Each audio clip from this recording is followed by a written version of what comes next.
जब वो नाच रहे थे उस धमाल पे, मतलब मेरे रोंगटे खड़े हो रहे थे। मुझे अजीब सी एक अट्रैक्शन हो रही थी कि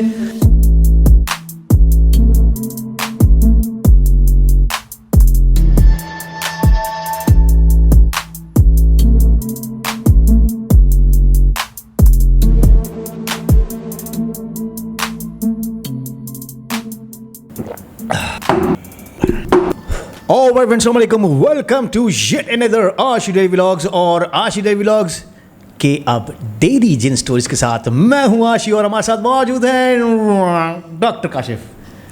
मोर एनर्जी के साथ। अल्हम्दुलिल्लाह अल्हम्दुलिल्लाह, बड़ी खुशी हुई यार। तो आया यार, अगर शुक्रिया अदा करना है आपने तो मेरे मुर्शिद का करें जिसने मुझे अलाउ किया है स्टोरीज करने के लिए। मेरे दोस्त, तेरे मुर्शिद को राज़ी किसने किया? अल्लाह ने, हमारी दुआओं ने। हाँ, ये दुआओं में बड़ा असर होता है। वैसे जितना तूने मेरा खून पिया, अगर मेरा मुर्शिद होता तो तेरा गला दबा देता। No worries. बचपन से आदत है, एस्ट्रो लगा के सारा चूस लो। कैसा है? ज़बरदस्त। तब ठीक है? ज़बरदस्त। All good. 2 हफ्ते हो गए। Very good. और 2 हफ्तों में मैंने ये डिसाइड कर लिया था कि मुझे स्टोरीज़ नहीं करनी, और कंटिन्यू मुझे मना था कि आपको नहीं करनी स्टोरीज़। मैंने कहा ठीक है, नहीं करनी। लेकिन अगर स्टोरीज़ नहीं करनी तो फिर मेरे साथ इंसिडेंट्स क्यों हो रहे थे?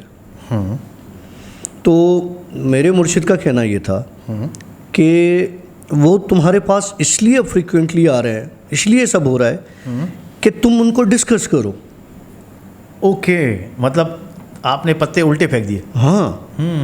तो मैंने कहा अच्छा, लगा लेकिन करनी नहीं है। मैंने कहा नहीं करूँगा। लेकिन फिर अल्हम्दुलिल्लाह अल्लाह का लाख एहसान है, ऑल सॉर्टेड आउट। ग्रेट। अच्छा, मज़े की बात कि इस बीच में मेरे पास ऐसे मरीज़ आ रहे थे जो पॉजेस्ड थे। एक तो आपने चलाई थी स्टोरी, वो जो लास्ट हमारी जिन स्टोरी थी, जो लास्ट थी। उसके बाद भी आया अच्छा एक और पेशेंट, और अल्हम्दुलिल्लाह वो भी सेटल हो गया। और उसके जो पावर था उसके लेफ़्ट आर्म में था। मतलब जो इलाका हॉन्टेड था वो लेफ्ट आर्म था। और जब मेरे पैरामेडिक स्टाफ ने उसकी ब्लड प्रेशर के लिए उसकी बाजू पकड़ी थी मॉनिटर करने के लिए, तो वो उसको टच नहीं करने दे रहा था। ओके। और उसके बाद जब मुझे ये फील हो गया कि ये अब कोई और चक्कर है, मैंने जाके उसकी बाजू पकड़ी तो उसने बड़ी अजीब तरीके की मेरी तरफ स्माइल की। पहले बाजू छुड़वाने की कोशिश की, फिर अजीब सी ज़बान में बोलना शुरू कर दिया। उसके बाद कहने लगा कि मुझे जाने दो, मैं जा रहा हूँ। अच्छा, फिर ये उर्दू में आ गया? हाँ। तो मैंने उसको कहा अब कहाँ जा रहा है, अभी तो मेरा टाइम शुरू हुआ है। तो कहने लगा नहीं मैं जा रहा हूँ। बहरहाल उस बंदे ने कोई 1.5 मिनट लगाया होगा। 1.5 मिनट के बाद वो बंदा नॉर्मल हो गया, और उसको कुछ पता नहीं था कि मेरे साथ क्या हुआ, मैं यहाँ कैसे आया, मुझे कौन लाया। मतलब ये सारी उसके साथ थी। फिर इस तरह से अलग अलग सीन मेरे साथ होते रहे इस पूरे हादसे में। ओके। डेली कुछ ना कुछ होता था, और मैं उस चीज़ को अवॉइड करता था, इग्नोर करता था कि मैं इन सारी चीज़ों को अब जो है वो घास नहीं डालूँगा, जो होता है होने दो। लेकिन ऑब्वियसली बात है कि अगर आप जो है वो इग्नोर भी कर रहे हो तो वो एक चीज़ जो सामने आपके पड़ी है या खड़ी है, जो नज़र आ रही है, वो तो आ रही है ना, उसको आप डिनाई तो उससे नहीं कर सकते। बहरहाल तो मैंने अपने मुर्शिद से बात की। मैंने कहा मुझे हल बताओ, मुझे क्या करना चाहिए। तो बस उसने कहा कि ठीक है, और अगर ऐसी बात है तो तुम इजाज़त करो। मैंने कहा ठीक है। और उसके साथ उन्होंने बोला कि यार ये तो नेकी का काम है, मुर्शिद साहब को समझाए ना, मैं तो अच्छा काम करने की कोशिश कर रहा हूँ, और अच्छाइयों में तकलीफ़ें सबसे ज़्यादा आती हैं अच्छाई के रास्ते पर। सुनो, देखो उस वक्त मैं अच्छाई कर रहा होता हूँ ना, मेरी हालत बहुत ख़राब होती है। मेरे कमर में दर्द, मेरी टांगों में दर्द, मेरे दोनों बाजुओं में दर्द शदीद हो जाता है। बल्कि उस वक्त जो उधर खड़ा हुआ होता है ना, वो भी, उसको भी ये सारे सिम्टम्स हो रहे होते हैं। तो मेरी वजह से और लोगों को भी तकलीफ़ हो रही होती है। लेकिन क्या होता है दादा, देख, मैं इस चीज़ को ऐसे लूँगा कि अगर खुदा ना खास्ता आपको कुछ हो जाता है तो आप शहीद कहलाओगे। आप किसी की हेल्प करते हो अच्छे काम में, मतलब जोक था ये, इसको गलत भी मत लीजिएगा, पता चले अब मेरे पे अटैक होना शुरू हो जाए, कोई यहाँ से हमारे टॉन्ग ये लास्ट जिन स्टोरी है इसने बात ऐसी कर दी। डॉक्टर साहब मेरे ख्याल से स्ट्रेट में चलते हैं स्टोरीज़ की तरफ। लोग तरस रहे हैं कि स्टोरीज़ इस बार तो बड़े ख़तरनाक आएंगी। सीज़न 2 स्टार्ट हो चुका है हमारा यार। पप्पी सीजन्स चल रहे हैं भाई, चल रहे हैं। हाँ सीजन्स चल रहे हैं। क्या सुनाएगा आज? क्या सुनना है आज? समझ गया। क्या उल्टी आ जाए तुझे? अबे नहीं यार, उल्टियाँ तो रोज़ आती है, तो हम करते रहते हैं। मतलब ये दिल है ना, ये सामने आके करे धक धक धक धक धक। यार ये दिल वाली बात नहीं किया कर, सामने आके धक धक करने वाली। आजकल बहुत दिल सामने धक धक देख रहा हूँ। अल्लाह रहम करेगा। चल स्टोरी बता, खुद ही हमारे दिल धक धक करना शुरू हो जाएंगे। स्टोरी में अपनी नहीं बता रहा, मैं सिर्फ एक बात कहूँगा कि are you ready for the jinn stories season 2? अगर रेडी हैं तो फिर दबा के कमेंट्स कीजिएगा। देखें ये बंदा कंट्रोल करना बड़ा मुश्किल है, और इसके साथ जो मुर्शिद हैं वो मुर्शिद जो है फिर बड़ा समझ सकते हैं आप। मुर्शिद को पता चल जाता है कि व्यूज़ कम आ रहे हैं, सब्सक्राइबर्स कम आ रहे हैं। चलो जी स्टार्ट करते हैं सीज़न 2 जिन स्टोरीज़ के साथ। आशी डेली व्लॉग्स की जिन stories by doctor Kashif. Enjoy कीजिए, माहौल बनाकर पॉपकॉर्न्स ले लें, सुकून के साथ लाइटें धीमी कर लें और फुल मस्त माहौल में जी कर फिर आपने जो है स्टोरीज़ को एंजॉय करना है। अदरवाइज़ मत देखिएगा, काम से फारिग हो जाए उसके बाद देखिएगा। जी सर। रास्ता है हैदराबाद से हाला तक का। ओके। बहुत इसमें यादें कनेक्टेड हैं। बहुत सारी यादें कनेक्टेड है, जैसे कि अगर आप हाला नाका की कढ़ाई देख लें, बड़ी फेमस है। फिर मटियारी की आइसक्रीम खा लो, ओहो हो, फिर उसके बाद हाला, फिर भिड़शा हाला, पहुंच जाओ, भिड़शा, फिर हाला। बहुत यादें हैं, लेकिन स्पेशल यादें जो होती हैं ना, जो मेरे साथ जुड़ी हुई होती हैं, वो अलग ही होती हैं। हम समझ सकते हैं। जी जी ठीक है। Sorry that was me. तो हुआ ये कि जनाब मैंने प्रोग्राम बनाया अपने एक दोस्त के साथ, कि पुरानी बात बता रहा हूँ कि हम पहले हाला नाका चलेंगे, कढ़ाई खाएंगे, और उसके बाद हम चलेंगे मटियारी की आइसक्रीम खाएंगे। ओके। और फिर हम भिड़शा पर हाज़िरी भरेंगे, ठीक है, क्योंकि वो 24 घंटे वहाँ पे तो एक मेला लगा रहता है। हाँ। और फिर हम वापस आ जाएंगे। ठीक है। ये था हमारा प्रोग्राम।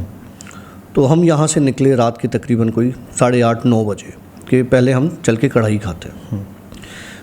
गए हाला नाका, कढ़ाई वढ़ाई खाई हमने, वहाँ बैठे रहे। वहाँ से निकले मटियारी की तरफ जाने लगे। ठीक है। मटियारी की जो मशहूर आइसक्रीम है, जो कॉर्नर पर एक बड़ा एक रेस्टोरेंट टाइप भी उसने अब बना दिया है, बर्गर वर्गर सब मिलते हैं वहाँ पे ना। तो वहाँ के बाद अब हम मूव हो रहे हैं भिड़शा की तरफ। अच्छा, आइसक्रीम खा चुके हो? खा चुके हैं। ठीक है। अब हम मूव हो रहे हैं भिड़शा की तरफ। भिड़शा वहाँ से 10 मिनट की ड्राइव मुश्किल है। ठीक। रात हो चुकी थी, तकरीबन कोई 12:30 पौना 1 बज रहा था उस वक्त का। एक फैमिली खड़ी हुई रास्ते में हमें दिखाई दी। ओके।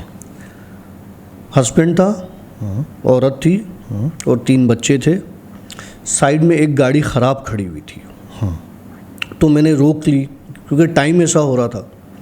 मैंने समझा टायर पंक्चर है, किसी चीज़ की ज़रूरत है, उन्होंने हाथ दिया, मैंने गाड़ी रोक दी। तो मैंने कहा जी, तो उसने बोला यार हमारी गाड़ी ख़राब हो गई है और हम जा रहे हैं भिड़शा। अब मुझे नहीं पता कि वो भिड़शा शायद हाज़िरी के लिए ही जा रहे हों। तो कहने लगे हम भिड़शा जा रहे हैं। तो मैंने कहा हम भी भिड़शा जा रहे हैं, आपको ड्रॉप कर देते हैं। तो मैंने पूछा आप कहाँ के हो? कहने लगे हैदराबाद के।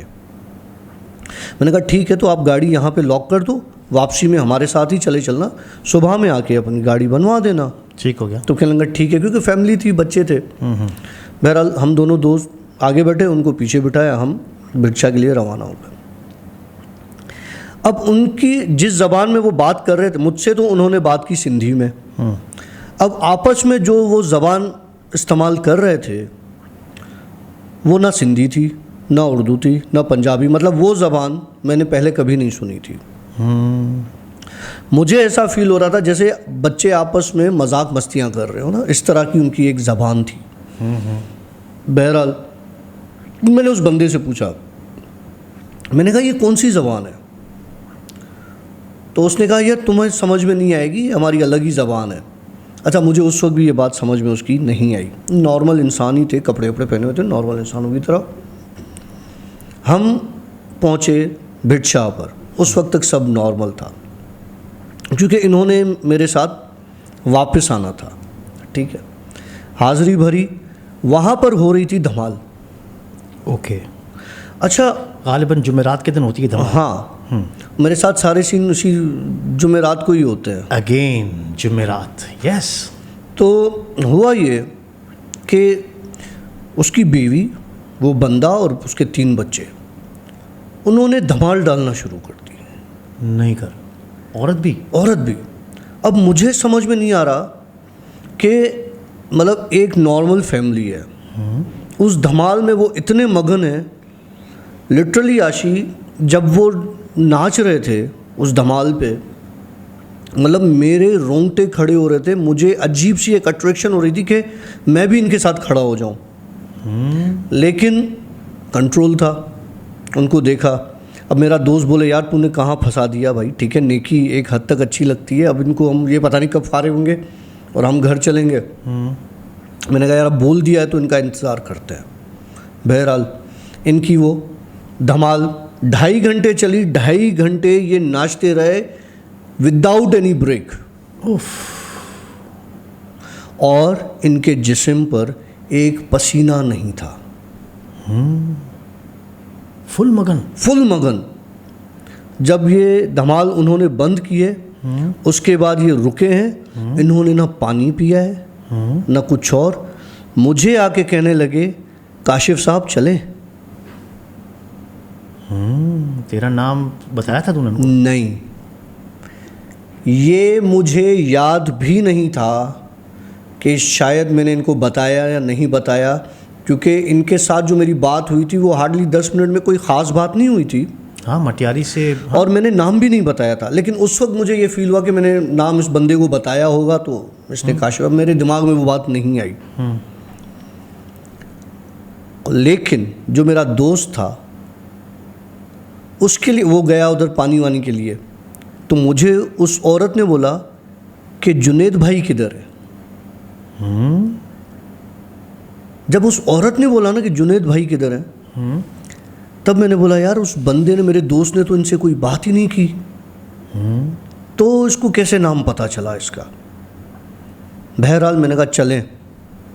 आए, गाड़ी में बैठे, अब रवाना हुए।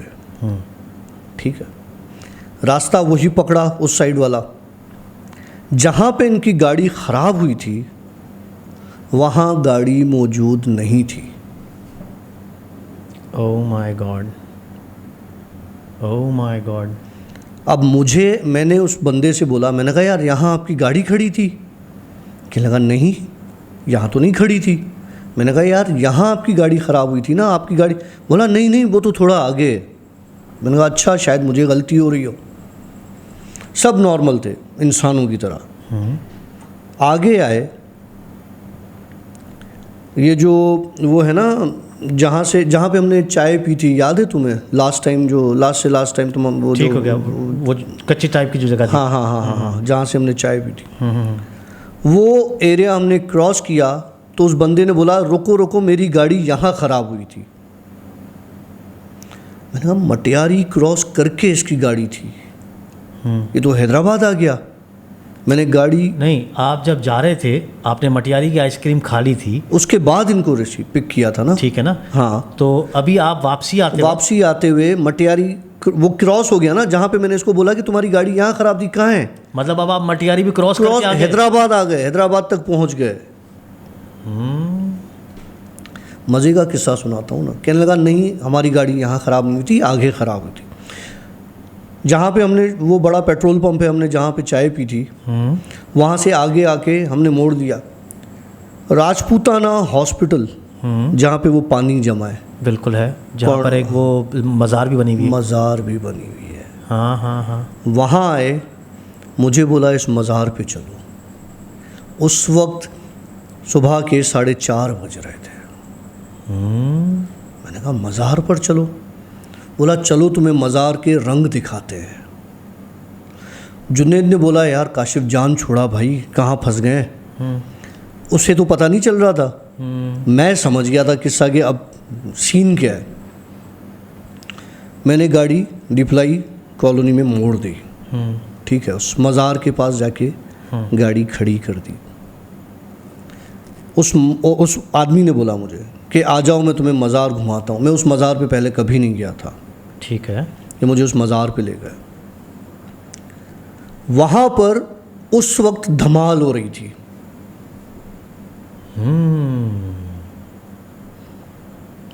उस मज़ार पर इतनी रात को धमाल नहीं होती। वो अक्सर और बेशतर मज़ार मैंने खाली ही देखी है, इतनी कभी भीड़-भाड़ नहीं तुमने होती। देखा है? कुछ भी नहीं होता उधर, बहुत कम लोग होते हैं। रात की सुबह के 4:30 वहाँ पे धमाल हो रही थी। वो वैसे ही सन्नाटे वाली जगह, और 4:30 तो कुछ भी नहीं होगा यार। कुछ भी नहीं था। मैं उतर के मैंने कहा इधर इसका ना उर्स है ना इनका कुछ और है, ये धमाल किस चीज़ की है। जुनेद गाड़ी से नहीं उतरा, उससे बोला भाई मैं थक गया हूँ, तुझे जाना है तू चला जा, मैं यहीं से दुआ पढ़ लेता हूँ। अब खुदा ने जिसको वहाँ पे भेजना होता है वो भेज देता है। मैं चला गया उधर। वहाँ पे उन्हीं की तरह के बच्चे औरतें लोग बैठे थे और वहाँ पे धमाल हो रही थी। जब मैं मज़ार के अंदर गया तो आशी इतनी खुशबू थी वहाँ पर कि तेरी सोच है। मैंने वहाँ पे हाज़री दी। हाज़री देने की देर थी, मुझे उन्होंने कहा कि तुझे हम इस मज़ार पर ख़ुद लेकर आए हैं क्योंकि तू कभी इस मज़ार पर नहीं आया। ओके, ठीक। यहाँ से तू गुज़रता है, देखता है, बाहर से सलाम करता है, आज तुम्हें अंदर ले आए हैं। उसका ये बोलना था। जितने भी लोग थे जो धमाल हो रही थी सब गायब। ओके। मज़ार पे कक्सिया अंधेरा, एक लाइट नहीं। मेरी वहाँ पर ऐसी हालत हो गई जब मैं वहाँ से, अब जाहिर सी बात है, जब मैंने इतना कुछ देख लिया, निकलने की करा तो उस बंदे ने मेरा हाथ पकड़ा जिसने आपके साथ लिफ्ट ली थी। हाँ, बोला हमें ख़ास तुम्हें यहाँ बुलाने के लिए भेजा गया था। ओके। उसके बाद वो बंदा भी गायब हो गया। मैं वापस आया, जुनेद ने देखा कि मज़ार में तो अंधेरा है, ये कहाँ चला गया है। आके मैंने उसको बताया, मैंने कहा भाई ये जो है ना मसला है और ये सीन था। कहने लगा यार मुझे तुमसे एक बात बतानी। मैंने कहा क्या। बोला यार मैं शीशे में से पीछे देख रहा था, मुझे कोई नज़र नहीं आ रहा था जब वो गाड़ी में बैठे थे। मैंने तुझे बोला नहीं, तू पता नहीं किससे बात कर रहा था।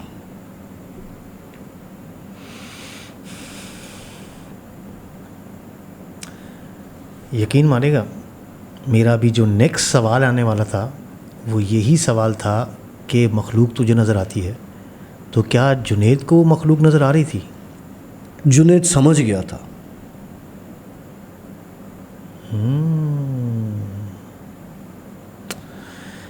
डॉक्टर साहब, कभी आपने इस चीज़ के बारे में सोचा नहीं कि ये आखिर ये चुटकुले आपके साथ होते क्यों हैं? ये कभी बहुत से लोगों ने मुझसे पूछा है। यार एक इंस्टा पर एक हमारी बहन है, उसने मुझसे कुछ अजीब 2-3 किस्म की बातें की। बड़ी हार्ड उर्दू थी उसकी, और उसके 95% जो उर्दू थी वो मेरे सर से बाउंस कर गई। तो मैं उसे कोई जवाब नहीं दे सका। और दूसरा ये कि उस बहन को ये था कि जी ये तो आप जो है वो मज़हब के ख़िलाफ़ बात है और इस तरह से, और मतलब उसने बहुत सी बातें की इस तरह, और मुझे उस चुड़ैल के बाल दिखाएं, और तो मैंने कहा मैं नहीं दिखा सकता। इस तरह की उन्होंने काफ़ी मुझसे बात की।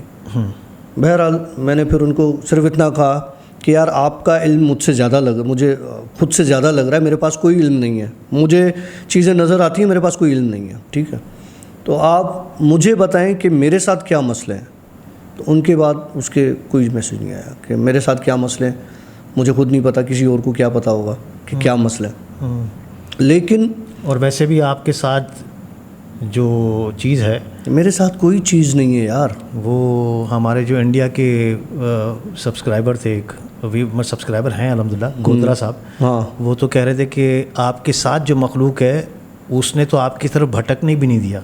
यार ये उन्होंने अपनी मखलूक भेजी थी ताकि वो आपके हमजाद से मिलकर आपकी रिपोर्ट निकाले कि डॉक्टर काशिफ क्या चीज़ है। तो उसने कहा कि वो जो मेरी मखलूक आई थी उसको तो आपकी मखलूक ने भटकने नहीं दिया सामने। यार आशी मुझे नहीं पता, मुझे नहीं पता मेरे साथ क्या लेकिन है। आपकी तबीयत ख़राब हुई थी, आपको सिर्फ ये पता चलता कि मतलब अच्छा आप वो बता रहे हो कि आपके साथ क्या है। हाँ मुझे नहीं पता कि मेरे साथ क्या है, मुझे पता नहीं चलता, लिटरली मुझे नहीं पता चलता। देखो मैंने काफ़ी लोगों की मदद की, अल्हम्दुलिल्लाह। मैंने नहीं की, अल्लाह ने की है। हाँ, बेशक, ठीक है, बेशक, अल्लाह मुश्किल हालात से सबको निकालने वाले हैं। ठीक है, बेशक। अब बात क्या है, अगर मुझे कोई चीज़ नज़र आती है, सही है, और वो चीज़ मैं उससे बात करता हूँ, अगर वो चीज़ मेरा कहना मानती है तो उसमें मतलब मेरा इल्म तो कोई नहीं है ना। जैसे मैं तुमसे कोई बात कर रहा हूँ और तुम मेरा कहना मान रहे हो, इसी तरह से अगर कोई और मखलूक है उनसे मैं कोई बात कर रहा हूँ और वो मेरा कहना मान रही है, तो इसमें इल्म कहीं से नहीं आ गया, इसमें एक इंटरेक्शन है, एक बातचीत है, एक डिस्कशन है। जो वो मैंने एक बंदे की जान छुड़ाई, एक लास्ट वीक, एक 2-3 दिन पहले छुड़ाई, एक उससे पहले छुड़ाई थी, तो उसको मैंने क्या किया था, कुछ भी नहीं। उससे तो मैं बात कर रहा था, समझा रहा था उसको, चला जा भाई चला जा, वो चला गया। लेकिन तेरा समझाने का स्टाइल थोड़ा गलत था ना, कान पकड़ के और तुमने चला जा चला जा चला जा, तो थोड़ा सा होता है। वेल ये हैं डॉक्टर काशिफ के सनसनीखेज़ इंकशाफात जो कि इनकी अपनी लाइफ में इनके साथ हुए जाते हैं और आज तक इनको ख़ुद पता नहीं चला है कि इनके साथ क्या चीज़ है। नींद में अगर किसी बंदे का पेशाब निकल जाता है, किसी बच्चे का पेशाब निकलना, काफ़ी बड़ी उम्र के बच्चों तक का भी पेशाब अगर निकल जाता है, तो क्या इसमें जिन्नाती असर है?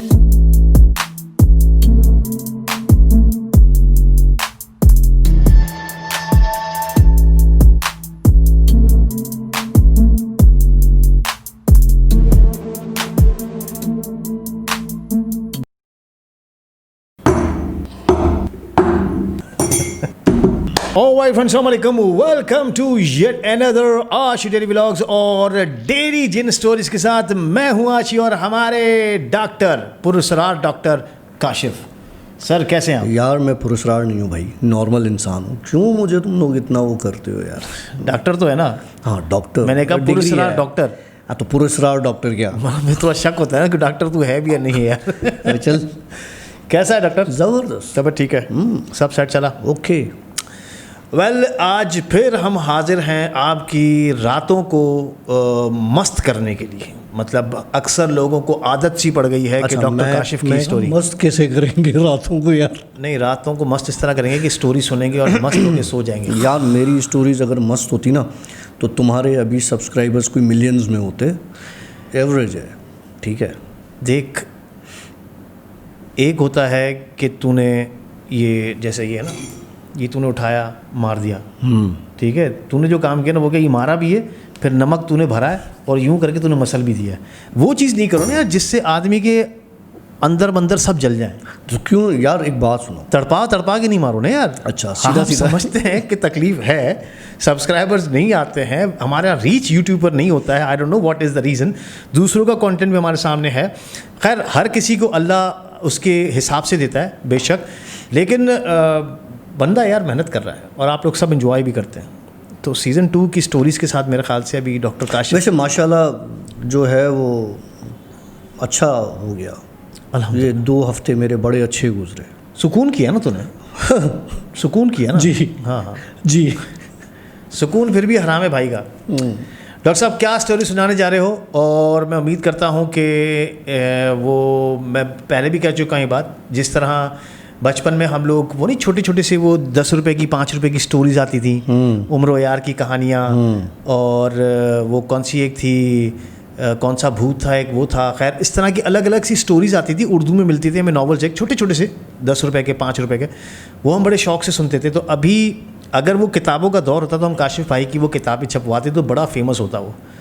काशिफ भाई की सनसनीखेज़ स्टोरीज़ के साथ मेरे ख्याल से सीज़न 2 हमारा स्टार्ट हो चुका है, उसका दूसरा एपिसोड हम आपके सामने पेश कर रहे हैं। डॉक्टर साहब सुना दो आज। भाई स्लीप पैरालिसिस ओके, मुझे याद पड़ा कुछ। आज मैंने इंस्टा पर पोस्ट किया था। आज नहीं किया था आपने? आज नहीं किया था, सॉरी। आपने कुछ दिन पहले पोस्ट किया था। डॉक्टर साहब नहीं करो ना यार। हाँ।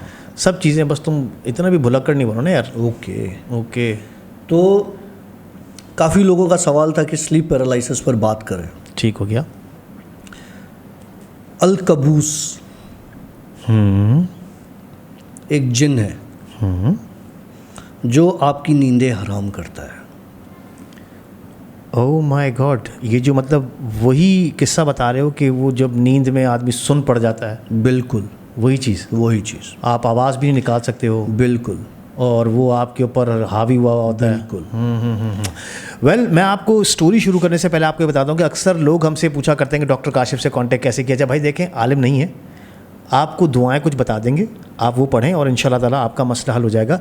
तो अगर आप कांटेक्ट करना चाहो डॉक्टर साहब से तो उनकी इंस्टा की आईडी है kashif.akh ऐसे, तो आप इंस्टा पे डायरेक्ट रब्ता कर सकते हैं। और आशी डेली व्लॉग्स इंस्टा पे हम लोग मौजूद हैं, तो आप डिस्क्रिप्शन में आपको मेरा लिंक तो मिल जाएगा। लेकिन डॉक्टर काशिफ का मैं सिर्फ स्टोरीज़ जो सुन रहे हैं, जो हमारे व्यूअर्स हैं, जो समझ सकते हैं तकलीफ़ में, तो वो डॉक्टर काशिफ से दुआ ले सकते हैं। जी डॉक्टर साहब।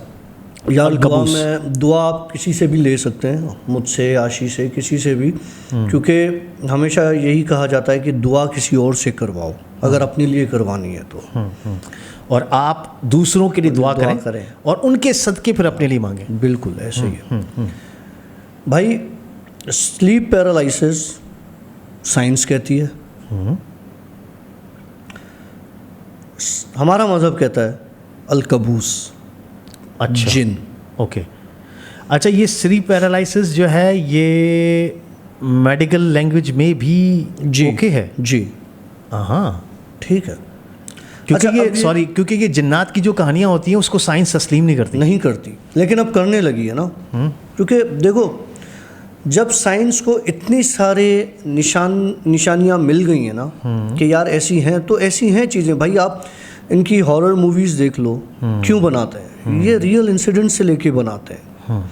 जैसे एनाबेल हो गई और एग्जॉर्सिस्ट हो गई, ये सारी रियल स्टोरीज़ हैं। अच्छा, बहरहाल फिर ऑफ कोर्स उसको फिर थोड़ा फिल्मी टर्न दिया जाता है। जाहिर सी बात है। हाँ, स्टोरी बताइए जी। अलकबूस एक व्यूअर था हमारा, है मतलब, उसने मुझसे इंस्टा पर पर्सनल मैसेज किया कि काशिफ भाई मेरे साथ ये स्लीप पैरालिसिस का चक्कर है। मैंने कहा ठीक है। कहने लगा ये अभी से नहीं है, ये पिछले 15-20 साल से है। ओके। मैंने कहा ठीक है।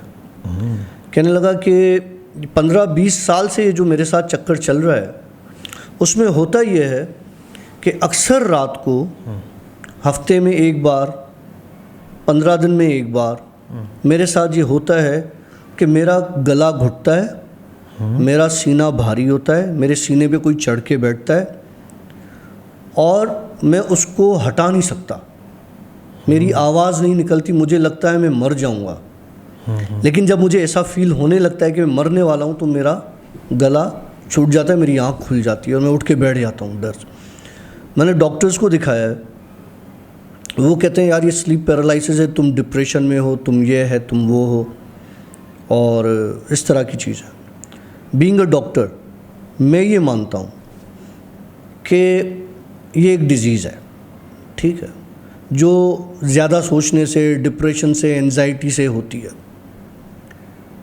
लेकिन अगर मेरा दूसरा साइड देखा जाए तो डॉक्टर को हटा के, तो फिर उसको मैं दूसरे नज़रिए से देखता हूँ, उसको मैं दूसरे तरीके से देखता हूँ कि नहीं, स्लीप पैरालिसिस जो है वो एक बीमारी नहीं है। ओके। ये एक ऐसा जिन है जो आपके ऊपर हावी हो जाता है नींद के दौरान। मैंने अपनी उस इंस्टा की पोस्ट पे लिखा था अलकबूस और स्लीप पैरालिसिस, साइंस और नेचर, ठीक है। अब ये 4 चीज़ों को मैंने इकट्ठे जो ज्वाइन किया, उसका मकसद ये था कि मैं क्लियर कर सकूं इस चीज़ को कि बेसिकली है क्या।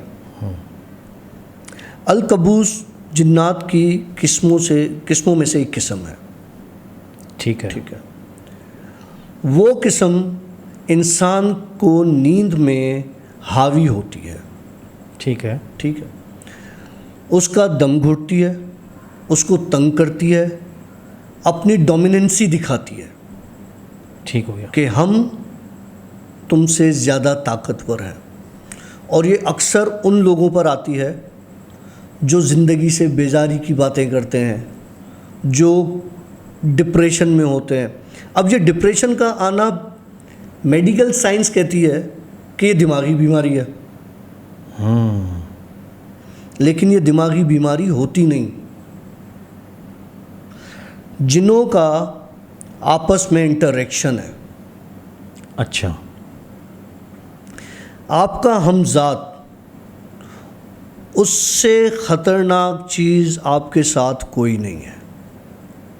वो आपका होते हुए भी आपका नहीं है।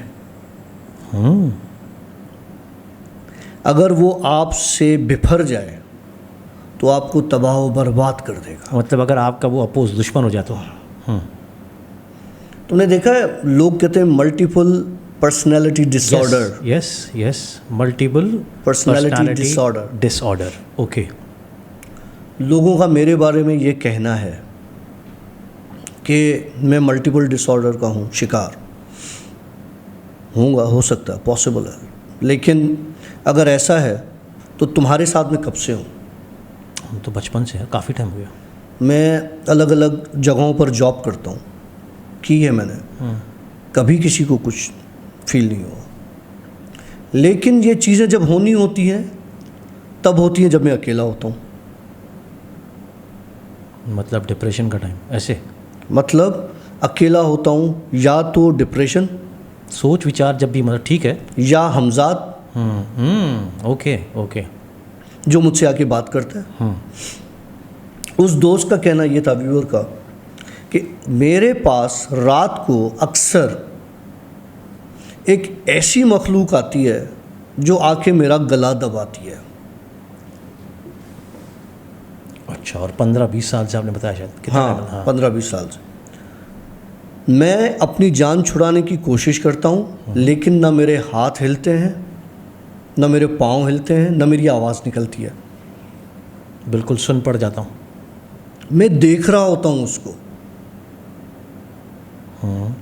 लेकिन वो सब ख्वाब होता है। मेरी आंखें खुली हुई नहीं होती। अच्छा, आंखें भी बंद होती हैं? आंखें भी बंद होती हैं। जब नींद से बेदार होता हूँ तो वो जा चुका होता है। बोला ये मेरे साथ हुआ, लेकिन रिसेंटली जो हुआ उससे मुझे ये पता चल गया कि ये स्लीप पैरालिसिस नहीं है। It's not a medical science, ये कुछ और है। तो ये क्या है? कहने लगा कि जब मेरे साथ ये पैनिक अटैक हुआ, मेरे साथ नींद में, और जब मेरी आँख खुली तो ज़िंदगी में पहली बार मैंने अलकबूस को दीवार पे चिपका हुआ देखा। वाह, कितनी खूबसूरत फीलिंग होगी यार, कमाल। जब आप ऐसी चीज़ को देखो जो आपने ज़िंदगी में कभी नहीं देखी हो, सामने फोटो की और तरह दीवार पे चिपका हुआ हो। चिपका हुआ मतलब टंगा हुआ हो। बहुत खूब। फिर दम निकल जाता है। मैंने कहा कि क्या हुआ? उसके बाद कहने लगा यार मेरी पैंट गीली नहीं हुई, बाकी सब हो गया। मैंने कहा दिखने में कैसा था? मैंने देखा है। तूने देखा है? मैंने देखा है। अब मैं उससे क्रॉस क्वेश्चनिंग कर रहा हूँ कि क्या ये इसने वही चीज़ देखी है या कुछ और चीज़ थी। मैंने कहा मुझे बताओ कैसा है। कहने लगा काशू भाई मेरे जिस्म, उस बंदे का कद होगा 5.6 5.7। कहने लगा मेरे जिस्म जितना ही तो उसके बाजू थे।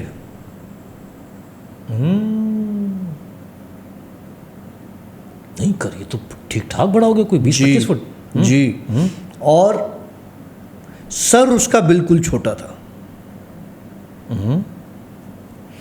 वो दीवार से ऐसे, छत से ऐसे लटका हुआ था कि उसकी पीठ छत से थी, इतनी सी गर्दन, जैसे गर्दन टूट जाए यूं लटकी हुई थी, और उसका सिर्फ एक हाथ मेरे गले की तरफ था जो कि मेरे पूरे जिस्म को कवर किया हुआ था, जिससे मुझे सांस नहीं आ रहा था। बाकी उसके हाथ, उसकी टांगे छत से थी यूँ इस तरह से, सिर्फ एक हाथ मेरी तरफ ऐसे आया हुआ था और मेरे ऊपर भी नहीं बैठा हुआ था वो। अब मैं सोच में था, मैंने कहा यार ये जो बता रहा है, बता तो सही रहा है, चेहरे वाला सेम। मैंने कहा ये है तो वही। मैंने फिर उससे एक और सवाल किया, मैंने कहा मुझे उसकी कोई ख़ास बात बता। तो कहने लगा काशिफ भाई इतना सा मुंह, लेकिन उसकी ज़बान जब छत से गिर रही थी तो मेरे मुंह पे आ रही थी। ओह माय गॉड, मतलब मुंह इतना सा लेकिन ज़बान बहुत लंबी, मतलब पलंग तक आ जाए। 8-10 फुट, 10-12 फुट की दीवार से पलंग तक आ जाए। हाँ, हाथ के साथ। हाथ के साथ। ये है आपका अलकबूस। आपने एग्जैक्टली ये सेम चीज़ देखी? मैंने एग्जैक्टली यही देखा, और जिसने मुझे बताया था कि मैं अलकबूस हूँ। मतलब वो लेटेस्ट हुआ है। मैंने तुम्हें क्या कहा था कि इन 2 हफ्तों में मैंने बहुत रंग देखे हैं, जो मैं नहीं देखना चाहता वो सारे देखे हैं। मैंने किसी से बात नहीं की, चुप, किसी से कोई जिक्र नहीं किया कि इन 2 हफ्तों में कितनी चीज़ों ने मुझे विज़िट किया, कितनी चीज़ों ने मुझसे बातें की। लिटरली एक रात ऐसी आई थी आशी, मैं तुम्हें बता नहीं सकता। मेरे कमरे में इतना शोर था, इतनी चीज़ें थीं जो कि मुझे फोर्स कर रही थी कि मैं उनका जिक्र किया करूं। अच्छा। और शायद मुझे उनका जिक्र करना नहीं चाहिए था, लेकिन जिस जगह से मुझे इजाज़त मिली है ना, उस पर तो जान भी कुर्बान है यार। Okay take. पता है तूने जब वो चीज़ बताई, शायद हमारे व्यूवर्स भी इस चीज़ के बारे में बताएंगे कुछ। जब आप बता रहे थे ना कि बंदा चिपका हुआ था, मतलब बंदा नहीं, मखलूक, हमजाद नहीं, अलकबूस। अलकबूस वो जो वॉल पे चिपका हुआ था, उसने जब हाथ बंदे की छाती पे लेकर आया और वो ज़िबान वाला किस्सा आपने बताया, तो लिटरली कुछ देर के लिए मेरा भी जो गला था ना वो खुश्क हो गया था।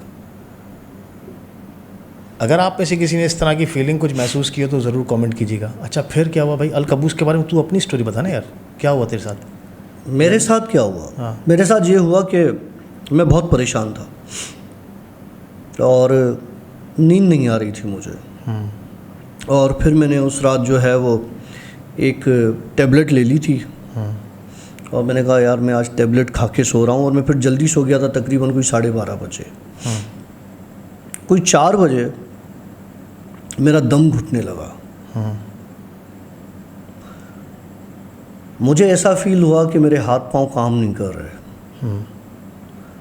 वही स्लीप पैरालिसिस वाला सीन था। लेकिन मुझे ये पता था कि मैंने टैबलेट खाई हुई है, दिमाग मेरा चल रहा है यार ये टैबलेट का असर है, टैबलेट का असर है। हलक खुश्क हो रहा है, पानी में रखता हूँ बराबर में पीने के लिए, तो पानी उठा ना सकूँ मैं। ऊपर देखा तो मोहतरम खड़े हुए थे। जिस तरह इस बंदे ने बताया वो ही सारी उसने, लेकिन उसने मुझे कोई नुकसान नहीं दिया। उसने मुझे सिर्फ ये बोला कि मैं अलकबूस हूँ, दीदार कर लो, ये बोला उसने, देख लो। कितने लोगों ने मुझसे स्लीप पैरालिसिस का पूछा, मैंने कभी नहीं बताया किसी को, क्योंकि मैं बताता तो शायद मेडिकल साइंस के हवाले से बताता। कभी एक्सपीरियंस मैंने नहीं किया था स्लीप पैरालिसिस को। फर्स्ट टाइम जब ये मेरे सामने चीज़ आई और फिर घूमते फिरते मेरी आंखों से गुजरी, और फिर किसी एक व्यूअर ने मुझे पीएम किया, मैं समझ गया कि ये चाह रहा है कि मुझे डिस्कस करो। तो आज बहुत खुश हो रहा होगा। हाँ जी, खुशी में उछल रहा होगा। हो सकता है आज तेरे पास भी है। मेरे साथ क्यों भाई, मैं बच्चों के साथ रह रहा हूँ यार। उनके साथ खेल जो शादीशुदा नहीं हो, बच्चे ना हो यार, क्या करते। अच्छा, एक सवाल डॉक्टर, अलकबूस जिसका भी आप जिक्र कर रहे हैं, ये अलकबूस के होने से क्या वो लोग जिनको बड़ी बड़ी उम्र तक सोते वक्त नींद में बिस्तर पर पेशाब आ जाता है, क्या ये अलकबूस की कार्रवाई है? नहीं, ऐसा नहीं है। क्योंकि मैंने एक किस्म के लोग देखे हैं जो बड़ी बड़ी उम्र तक वो अपना यूरिन जो है वो रोक नहीं सकते। उनको पता नहीं चलता नींद में। नहीं, वो अलकबूस की वजह से नहीं है। मतलब नींद में अगर किसी बंदे का पेशाब निकल जाता है, किसी बच्चे का पेशाब निकलना, काफ़ी बड़ी उम्र के बच्चों तक का भी पेशाब अगर निकल जाता है, तो क्या इसमें जिन्नाती असर है? नहीं, ऐसा कुछ नहीं है। नहीं है, ऐसा कुछ नहीं। वेल, ये सवाल मेरे दिमाग में एकदम से आया था क्योंकि हो सकता है स्लीप पैरालिसिस और ये चीज़ें इससे कनेक्टेड हों, तो मुझे एक थोड़ा सा डाउट आया। ऐसा नहीं है। ये दुनिया, ये जो ज़मीन है, ये सिर्फ हम इंसानों की नहीं है, इसमें बराबर के शरीक हैं ये जिन्नात।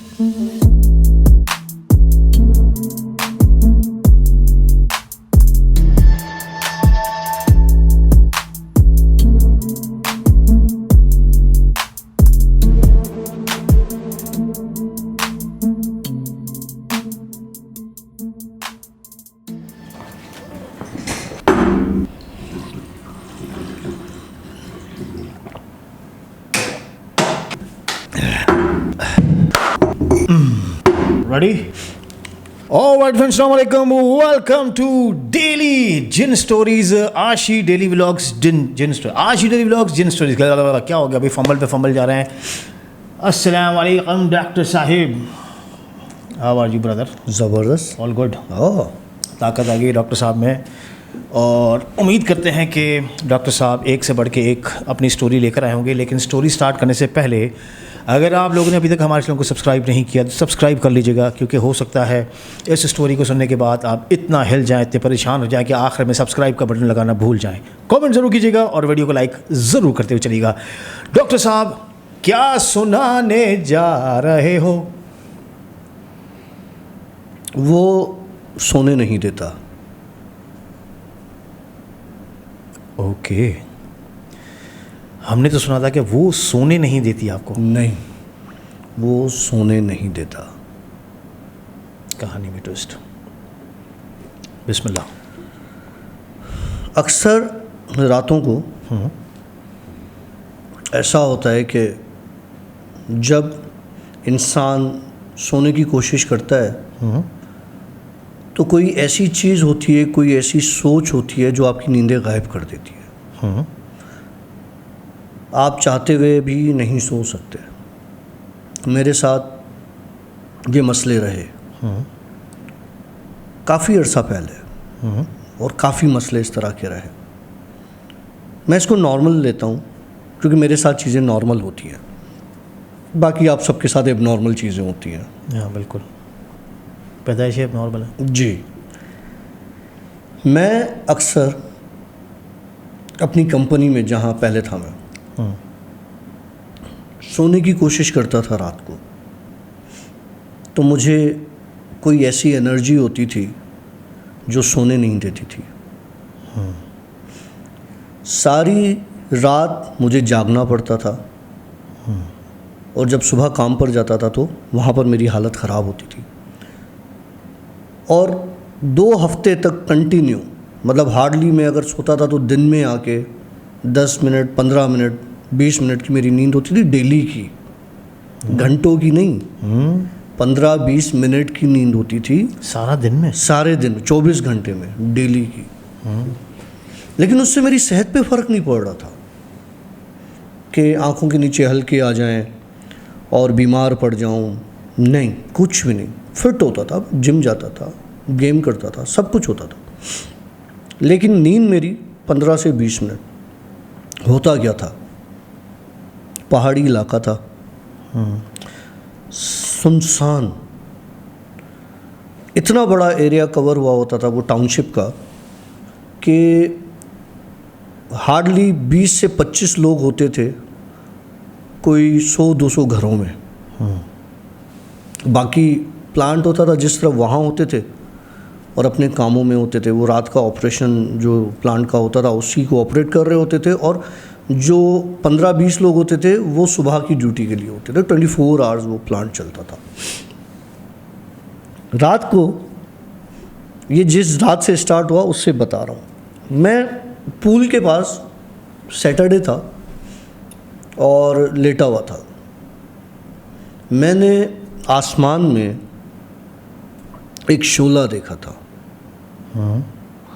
और वो शोला जो था, पहले तो मुझे लगा कि तारा टूट के गिरा है, लेकिन वो गिरता तो गायब हो जाता। वो मुझसे इतना दूर था कि 30-35 फुट दूर आग का शोला आसमान में, हवा में। शोला या गोला? गोला या आग की तरह शोला, जिस तरह वो आग भड़क रही होती है ना। हाँ, तो मतलब वो गोला हाँ, गोले, लेकिन उसमें से आग होती थी, बहुत रोशन। लेकिन अगर आप उसमें से आग नीचे गिरे पानी की तरह टपके, जिस तरह लावा टपकता है, वो लड़ियों में टपक रही थी। मैं उसको देखा और उसके पीछे जाने की कोशिश की कि ये चीज़ क्या है, लेकिन वो इतनी स्पीड में ट्रेवल किया कि वो गायब हो गया। दूसरे दिन मेरा ऑफ था, मैं गया, जाके लेटा। मैंने कहा मूवी लगा देता हूँ मैं। बहरहाल मूवी देखने की तो मुझे मज़ा नहीं आ रहा, तबीयत भारी। वो देखने के बाद मैंने एसी ऑन की, मैंने कहा सो जाता हूँ। बेड के नीचे से ज़मीन पे किसी के नाखून से स्क्रैच मारने की आवाज़ मेरे बेड के। बहरहाल मैंने सोचा कि बाहर कोई चीज़ होगा या छत पे कोई जानवर, बिल्ली विल्ली या इस तरह की चीज़ें, या बाहर कोई ऐसी चीज़ होगी, क्योंकि वो जो होते हैं ना, बहरहाल वो जानवर रेंगते रहते हैं और इस तरह की आवाज़ आ रही होती है। तो वो, लेकिन जब मैंने महसूस किया कि ये तो मेरे बेड के नीचे से आवाज़ आ रही है, 0 का बल्ब जल रहा होता था, लिटरली वो ज़मीन से स्क्रैच होता था, और वो स्क्रैच होने के बाद अब बेड के नीचे जो वो होता है सपोर्ट, गद्दे की सपोर्ट के लिए जो रखते हैं, लकड़ी का पाटा, उस पर स्क्रैच की आवाज़ें आना शुरू हुई, और उसकी स्क्रैच से मेरे पीठ पे स्क्रैच आने लगे। मतलब अगर वो पाठे पे स्क्रैच कर रहा तो है, मेरी पीठ पर स्क्रैच आ रहे थे और मुझे जलन महसूस हो रही थी। क्योंकि बेड के ऊपर होता है पाठा, पाठे के ऊपर लगता है गद्दा जो फोम होता है, उसके ऊपर में आप उसके ऊपर हो। लेकिन अगर वो बेड के नीचे से लकड़ी के ऊपर स्क्रैचेस मार रहा है तो आपको पीठ पे महसूस हो रहा है। मेरे पीठ पे महसूस हो रहे थे। ये था पहली रात को। सुबह हुई, देखा तो 3-4 निशान थे मेरे पीठ पे। मुझे लगा कि एलर्जी है। मैंने एंटी एलर्जी खा ली, नहाया वहाया, नाश्ता वाश्ता किया, इधर उधर निकला, टाइम स्पेंड किया, पूरा दिन अपना गुजारा क्योंकि ऑफ था। फिर रात हुई, दूसरी रात हुई तो मुझे अपने बेड के चारों तरफ से हाथ निकलते हुए नजर आए। नहीं कर यार, मतलब चारों तरफ से बेड, मतलब एक बेड पर के नीचे स्पेस होता है ना, उसके नीचे से स्क्रैच करते हुए हाथ बेड के नीचे से बाहर ज़मीन पर नजर आए।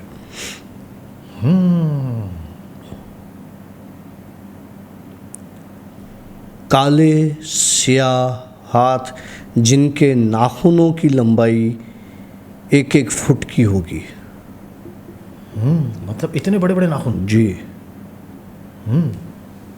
और हाथ कैसे कि ये सिंगल डिजिट है ना, ये सिंगल फिंगर है ना, इसको 2 फिंगर्स की यूं कर दो, मतलब एक हाथ में 10 उंगलियां। मतलब ये हमारे 5 उंगलियां हैं। हाँ, तो वो 10 उंगलियां। 10 उंगलियां कैसे? ये ऐसे, ये जैसे ये कर दो, इतनी मोटी। हाँ इतनी मोटी एक उंगली। हाँ, लेकिन 10 उंगलियां, और उसमें बीच में ये स्पेस भी इस तरह से भी यूं। 6 फुट के नाखून लिटरली जमीन पर स्क्रैच करते हुए बाहर निकलने लगे। मैंने अपना पढ़ना शुरू किया, वो गायब हो गए। सारी रात मुझे नींद नहीं आई। तुम्हें कहा था कि वो मुझे सोने नहीं देगा। सुबह मैंने ये किस्सा बताया अपने एक दोस्त को वहाँ पर, जो मेरे साथ काम भी करता था। उसने कहा यार, यहाँ पर हमने तो कभी ऐसी कोई चीज़ महसूस नहीं की, है तो सारा सन्नाटा, पहाड़ हैं, सब कुछ है, तो हो सकता है कुछ हो, लेकिन हमने कभी फील नहीं किया। अच्छा, अब याद है तुम्हें मैंने किस्सा बताया था कि एक डॉक्टर मेरे बाद आया था जो पागल हो गया था, जिसकी वाइफ की डेथ भी हो गई थी। यस। ये उसी विला की बात कर रहा हूँ मैं। ये मेरा उनसे पहला इंटरेक्शन था। अब चौकी से आगे, मतलब वही इलाका। अच्छा, अब आ गई तीसरी रात। तीसरी रात को, क्योंकि मेरे बेड के बिल्कुल अपोजिट में आईना लगा हुआ होता था। चौथी रात आई। पहली रात स्विमिंग पूल, हाँ, दूसरी रात बेड के नीचे स्क्रैचेस, तीसरी रात पे वो हाथ निकले, चौथी रात शीशा सामने लगा हुआ है बेड के। शीशे के साथ हमारे कमरे की लाइट बंद हो चुकी है और सनसनीखेज एटमॉस्फेयर। जी। शीशा लगा हुआ सामने, 0 का बल्ब जल रहा है। अब मैं वो हाथ दीवार पर देख रहा हूँ, शीशे से मेरे सिरहाने ऊपर छुपकलियों की तरह दीवार पर वो हाथ रेंग रहे हैं, लेकिन उनका वजूद कहाँ है, उनका जिस्म कहाँ है? उनका जिस्म मेरे जिस्म के अंदर था।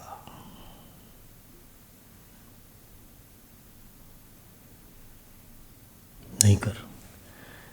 वो जो हाथ आपने पीछे शीशे में देखे, कितने हाथ थे वो?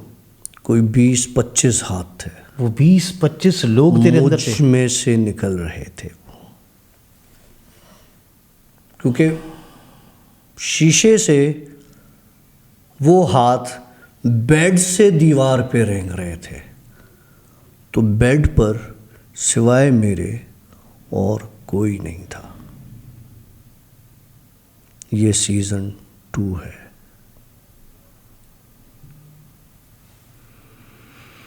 वो कहते हैं ना, हिम्मत है तो क्रॉस कर, वरना बर्दाश्त कर। हम तो बर्दाश्त कर रहे हैं, लेकिन जो आजकल हमारे कॉम्पिटिटर्स हैं वो बर्दाश्त नहीं कर सकेंगे। कोई अपने लिए इतनी बड़ी बात नहीं बोलता। मेरे साथ लोग जुड़े हुए हैं, मेरे साथ जुड़े हुए लोगों से कहता हूँ कि मुझसे दूर रहा करें, मैं सेहत के लिए बड़ा हानिकारक हूँ। अच्छा, वो जो तूने हाथ देखे, वो उसी तरह के 10 उंगलियों वाले, मोटी उंगलियों वाले। गला खुश्क हो रहा मेरा। अच्छा, तो वो जो आपने हाथ देखे, वो आप मुझे बता सकते हो? आपने शीशे में सब चीज़ें देखी है, आप लेटे हुए हो शीशे में से। मैं तुम्हें बता रहा हूँ कि मैं अपने आप नज़र नहीं आ रहा, लेकिन शीशे में से वो जो हाथ आ रहे हैं वो बेड से जा रहे हैं दीवार और पे। बेड पे आप लेटे हुए हो। बेड पर सिर्फ मैं लेटा हूँ, लेकिन मुझे फील क्यों नहीं हो रहा है कि वो हाथ मेरे हैं या मेरे अंदर से निकल रहे हैं या मेरे अंदर से कोई चीज़ है, लेकिन शीशे से ये फील हो रहा है कि वो बेड पर से जा रहे हैं, तो बेड पर सिर्फ मैं हूँ। मतलब ये कैसी फीलिंग होगी? जहाँ तक अभी मैं समझ रहा हूँ, मतलब बेड से जिस तरह नहीं दरख्त की शाखें निकलती हैं, इस तरीके से वो हाथ निकले हुए हों, काले स्याह बड़े नाखून 1-1 फुट के, और वो सब। आशी, ये दुनिया जो है ना, ये दुनिया, ये जो ज़मीन है, ये सिर्फ हम इंसानों की नहीं है, इसमें बराबर के शरीक हैं ये जिन्नात। इनकी होना हमें एक्सेप्ट करना पड़ेगा। ये हमारे साथ मौजूद होते हैं, हमें इस बात को मानना पड़ेगा। हमें इनकी प्रेजेंस को एक्सेप्ट करना पड़ेगा। ये हमारे साथ हैं, ये तुम्हारे साथ हैं, ये हर बंदे के साथ हैं, ये इन सब के साथ जो इस वक्त देख रहे हैं, इन सब के साथ है। किसी को नज़र आते हैं, कोई फील कर सकता है, किसी को कुछ पता ही नहीं चलता। एक बात मुझे समझ में आ गई अभी, एक बात मुझे अभी यहाँ पर समझ में आई है। हमें बहुत सारे कमेंट्स आ रहे हैं कि जो हमारे कॉम्पिटिटर्स हैं उनके साथ आप कोलैब करें। समझना एक बात, अच्छा सॉरी मैंने तुझे बिना बताकर ये काम किया, ठीक है, तू जिगरा है तो तेरे पे हम थोड़े से राइट्स रखते हैं। हमें जो लोगों की कमेंट्स आते हैं कि आप मिनहाज के साथ कोलैब करें, आप दूसरे भी बहुत सारे, खैर मैंने मिनहाज को कांटेक्ट किया, मिनहाज को मैंने इंस्टा पे मैसेज किया, कोई 2 से 4 दिन के बाद मिनहाज का मुझे रिप्लाई आया, और उसका रिप्लाई आया कि मैं अभी कराची में मौजूद नहीं हूँ और मैं कहीं और हूँ, और मैं जैसे कराची आऊँगा तो फिर मैं आपसे रब्ता करूँगा और एक कोलैब करेंगे। वो मैं आपको इंस्टा पे आपको मैं शेयर भी कर दूँगा मैसेज, इंस्टा का जो मैसेज है वो मैं आपको शेयर कर दूँगा स्क्रीन पर। लेकिन जहाँ तक मैं समझता हूँ कि शायद डॉक्टर काशिफ ये चीज़ें जो फील करते हैं, शायद लोग इससे डरते भी हैं कि कहीं ये चीज़ें हमारे ऊपर हावी ना हो जाएं। यार तुम्हारे ऊपर कितना असर हुआ है? अल्हम्दुलिल्लाह ऑल क्लियर। तो क्यों किसी और पर होगा? नहीं, लेकिन फिर भी जहाँ तक मैं समझता हूँ, अगर कोई कोलैब नहीं करना चाहता है तो उसका सबसे बड़ा रीज़न मेरे ख्याल से एक डर खौफ भी हो सकता है कि कहीं ये मेरी साथ यार आशिक, स्टोरीज उठा के सुना देना कोई बड़ी बात नहीं होती। तुम्हें पता है मेरे पास कितनी स्टोरीज आती हैं, तुम्हारे पास कितनी ईमेल्स आती हैं। बहुत मुझे क्या शौक है अपने आप को इन्वॉल्व करने का इन चीज़ों में। मतलब लिटरली जब मैं इन चीज़ों से गुज़रता हूँ, तुम्हें क्या लगता है मुझे मज़ा आता होगा? मुझे सुकून मिलता होगा? मैं तुम्हारी तरह नॉर्मल इंसान हूँ यार, मेरी फीलिंग्स हैं। मैं कभी किसी के साथ बैठा हूँ, कभी किसी से बात कर रहा हूँ, कभी कहीं दोस्तों में खाना खा रहा हूँ। मतलब अगर ऐसी जगहों पर ये चीज़ें आपको दिखाई दें, आप एक दावत में बड़े अच्छे मूड में और आपके साथ इंसिडेंट हो जाए, आप एक नॉर्मल इंसान हो यार, आप डिस्टर्ब हो जाते हो। उसके साथ जो आपके सराउंडिंग में लोग हैं वो डिस्टर्ब हो जाते हैं, और उसके सामने आपकी पर्सनालिटी हर्ट होती है। नहीं कि यार ये क्या बंदा, क्या है ये, कभी कभार ऐसे भी होता फील।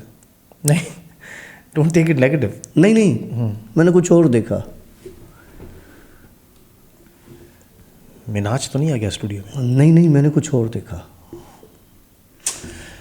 वेल, मैं ओपनली तमाम हमारे जितने भी दोस्त जिन स्टोरीज़ कर रहे हैं, हम उनको कोलैब की दावत देते हैं।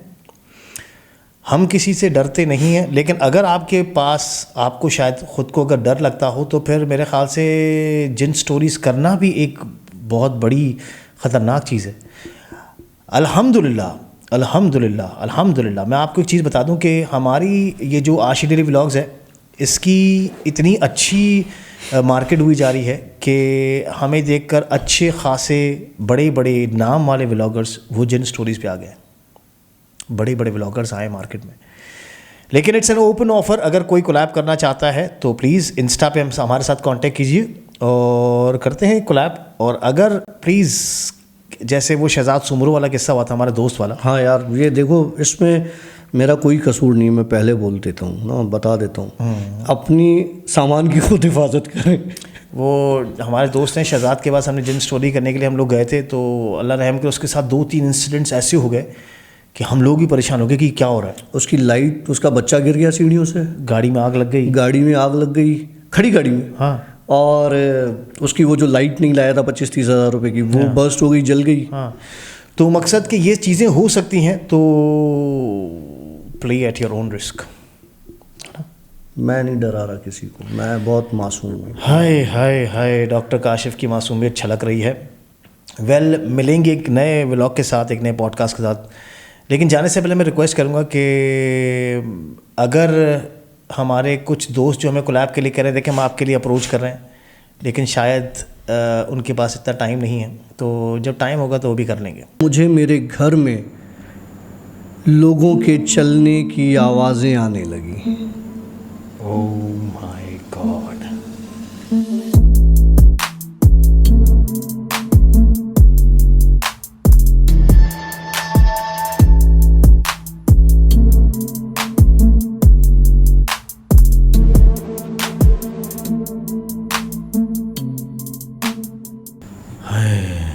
Alright friends, Assalamualaikum, welcome to Alright friends, Assalamualaikum, welcome to yet another आशी डेली व्लॉग्स और डेली जिन स्टोरीज। अब वेडनेसडे दिमाग से निकालना पड़ेगा।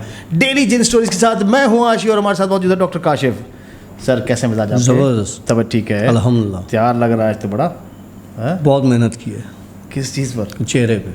अच्छा, मैं तो शायद नहाने में मेहनत किया, साफ सुथरा लग रहा है। कैसा जी, है डॉक्टर? तबीयत ठीक है? सब खैर है? मजाक करनी थी।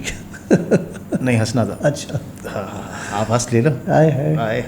और डॉक्टर साहब क्या सुनाने जा रहे हो? मैंने सुना है कि इस दफ़े आपके साथ बड़े कांड हो गुजरे हैं। अभी जो आपने शॉर्टकट में सुना है। जी जी जी जी। तो चलो शुरू करते हैं। बिस्मिल्लाहिर्रहमानिर्रहीम जी। किस्सा मैं अपना नहीं सुना रहा, किसी और का सुना रहा हूँ। फिर कोई नाराज़गी तो नहीं होगी? नहीं, नाराज़गी कोई नहीं है। छोटी छोटी बातों में नहीं, नाराज़गी कोई नहीं है, नाराज़गी कोई नहीं है।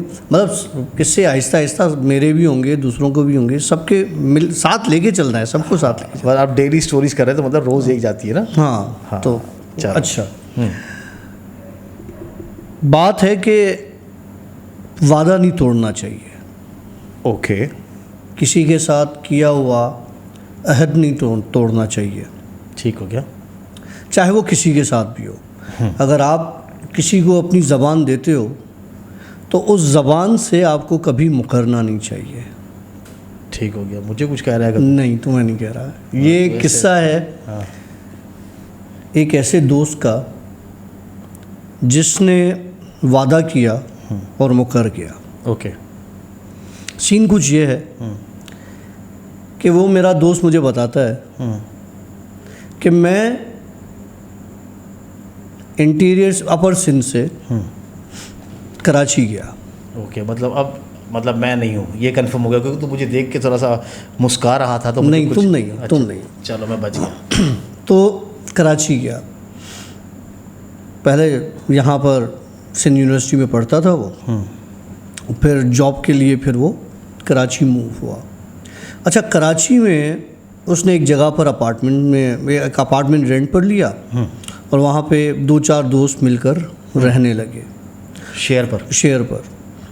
तो होता क्या था कि अक्सर ये खाने पीने के लिए साथ, जिस तरह से बैचलर्स होते हैं, साथ निकल जाते थे और खा पी के वापस घर आ जाते थे। तो जब वीकेंड्स होता था या कुछ इस तरह से, तो लोग जो दूसरे लड़के होते थे वो चले जाया करते थे, मतलब अपने गांव या कहीं करीबी जो रहते थे वहाँ। ये अकेला वहाँ पर रहता था।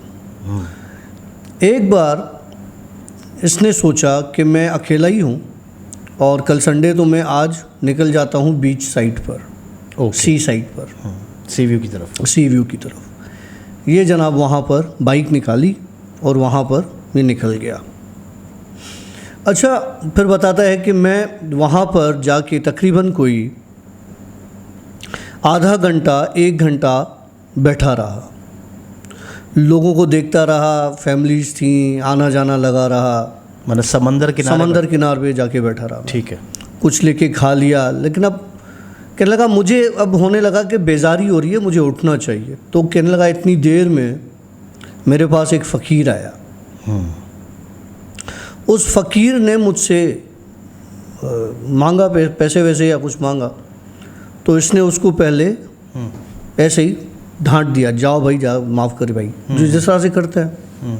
उसने बोला अगर तूने आज मुझे दे दिया ना, भले तू मुझे 1 रुपया दे, 2 रुपये दे, 10 रुपये दे दिया, तुझे बहुत फ़ायदा होगा। इंसान है, लालच का घर है, ठीक है। उसने कहा कि ठीक है। उसने निकाले 100 रुपये, कहाँ वो 1 रुपया नहीं दे रहा था, उसने 100 रुपये निकाल के उस फ़कीर को थमा दिए। फ़कीर ने 100 रुपये लेने के बाद एक चीज़ दी उसे, जो कि एक लॉकेट में थी। ओके। एक लॉकेट में बंद कोई अंदर कोई चीज़ थी, वो लॉकेट पीतल का लॉकेट था। वो दी उसको कि ये तुम अपने पास रख लो, लेकिन इसको कभी खोलना नहीं। ओके ओके, ठीक हो गया। तो इसने बोला नहीं खोलूँगा। बोला नहीं, तुझे मुझे वादा देना पड़ेगा, कसम देनी पड़ेगी, कसम खानी पड़ेगी कि इसको तुम कभी ज़िंदगी में नहीं खोलोगे। अगर खोल दिया तो उसका ज़िम्मेदार तू खुद होगा, लेकिन ये चीज़ जब तक इस लॉकेट में तुम्हारे पास रहेगी, तुम्हारे वारे न्यारे हो जाएंगे। ये साहब वो लॉकेट लेकर आया, ठीक है। 2 दिन के बाद इसका कहीं से बॉन्ड लग गया। वाह, बड़ा बॉन्ड नहीं था, 4-5 लाख रुपए का था, मतलब फ़ायदा शुरू हुआ। इसको फ़कीर याद नहीं था, न ही वो लॉकेट याद था। इसने वो लॉकेट जाते ही अपने घर में किसी कबर्ड में कपड़ों के नीचे वीचे रख दिया। बड़ा खुश हुआ, इसने इसको पैसे वैसे मिले, इसने कुछ घर भेजे, कुछ चीज़ें की, कुछ अपना अलग सेटअप, अपना फ्लैट दूसरे बैचलर से अलग कर लिया। कुछ अरसे के बाद इसकी प्रमोशन हुई, इसकी सैलरी बढ़ी, अब इसको फ़ायदा होने लगा। इसने Aahista Aahista side business start किया। ठीक हो गया। साइड बिजनेस इसको तकरीबन कोई 1.5 साल में कह रहा है, 1.5 साल में, 2 साल में मेरे पास 50-60 लाख रुपए हो गए। ओके, ठीक। मैंने इतना अर्न कर लिया छोटे मोटे बिजनेस से कि इतने मेरे पास 1.5 साल में पैसे, और बताता था मुझे नहीं पता कि वो पैसे मेरे पास कहाँ से हुए, कैसे हुए, लेकिन मेरे पास पैसे हो गए। मतलब कहीं ना कहीं से मुनाफा आता था और अलग अलग चीज़ों पर उसमें। अब सुन, वो जो मैंने कहा ना, वादा नहीं तोड़ना चाहिए। इसको अपने कपड़ों में से, जो इसने कपड़ों के नीचे रखा था वो लॉकेट, उस पर नज़र पड़ी। इसने कहा यार ये तो बाबा ने दिया था, और उसने मुझे बोला था कि ये नहीं करना, वो नहीं करना। मैं देखता हूँ इसमें है क्या, क्योंकि अगर इसमें कोई ऐसी चीज़ है तो मैं ऐसे 2-4 नक्श बनवा के उधर भी रख देता हूँ, उधर भी रख देता हूँ, उधर भी रख देता हूँ। लालच इंसान की। इसने वो लॉकेट खोल दिया। लॉकेट के अंदर सिवाय समंदर की रेत के और कुछ नहीं था। ओके। रेत उस पीतल के लॉकेट में जमी हुई थी, और सिवाय रेत के कोई नक्श नहीं लिखा हुआ था। अब ये गलती कर बैठा था, क्योंकि इसने रॉकेट खोला और रेत बिखर गई। जब बड़ी कोशिश की, ना इससे रेत दोबारा उस लॉकेट में अंदर गई, ना लॉकेट बंद हुआ। एक दिन गुजर गया, इसने जैसे तैसे करके कागज़ में, कपड़े में लपेट के लॉकेट को, रेती को वहाँ पे उसमें रख दिया। अब क्या हुआ? 1-2 दिन के बाद कहता है मुझे मेरे घर में लोगों के चलने की आवाज़ें आने लगी। Oh my God. मैं अकेला रहता था, आवाज़ें सुनता था चलने की, और मैं उठ के बैठ जाता था। मैं सोता था, कोई मेरा गला दबा देता था। बोला मैं 2-3 दिन के अंदर इंतहाई डिप्रेशन में चला गया। मैं काम पर नहीं जा सकता था, सारी रात जागता था, सारा दिन जागता था, डिस्टर्ब था मैं। जो मेरी परफॉर्मेंस हाई जा रही थी वो आहिस्ता आहिस्ता आहिस्ता जॉब पर नीचे आ गई। जो छोटे मोटे बिजनेस थे जो मैंने लोगों के हैंड ओवर किए हुए थे, मैं प्रॉफिट उठा रहा था, उन्होंने मुझसे धोखा करना शुरू किया और मेरे पैसे मारना शुरू कर दिए। मैं जाता था, मुझे टोपियां करवा देते थे। मैं ज़ीरो पर आ गया।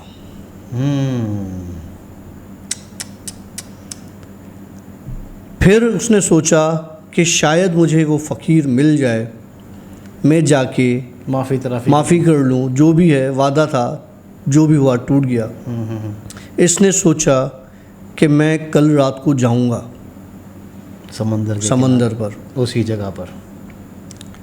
ये रात को सोया, इसके पैरों में जंजीरें बंध गईं। कह रहा है मुझे फील होता था कि मेरी टांगें किसी लोहे की गर्म जंजीर के साथ बांध दी गई हों। बोला ये हो सकता है कि मैं डिप्रेशन में था इसलिए मुझे ये सोच आती हो, लेकिन जो सामने दीवारों पर साए चलते थे वो क्या थे। बोला मैं जब रात को आयतुल कुर्सी पढ़ के ज़मीन पे पाँव रखता था तो मुझे समंदर की गीली रेत महसूस होती थी।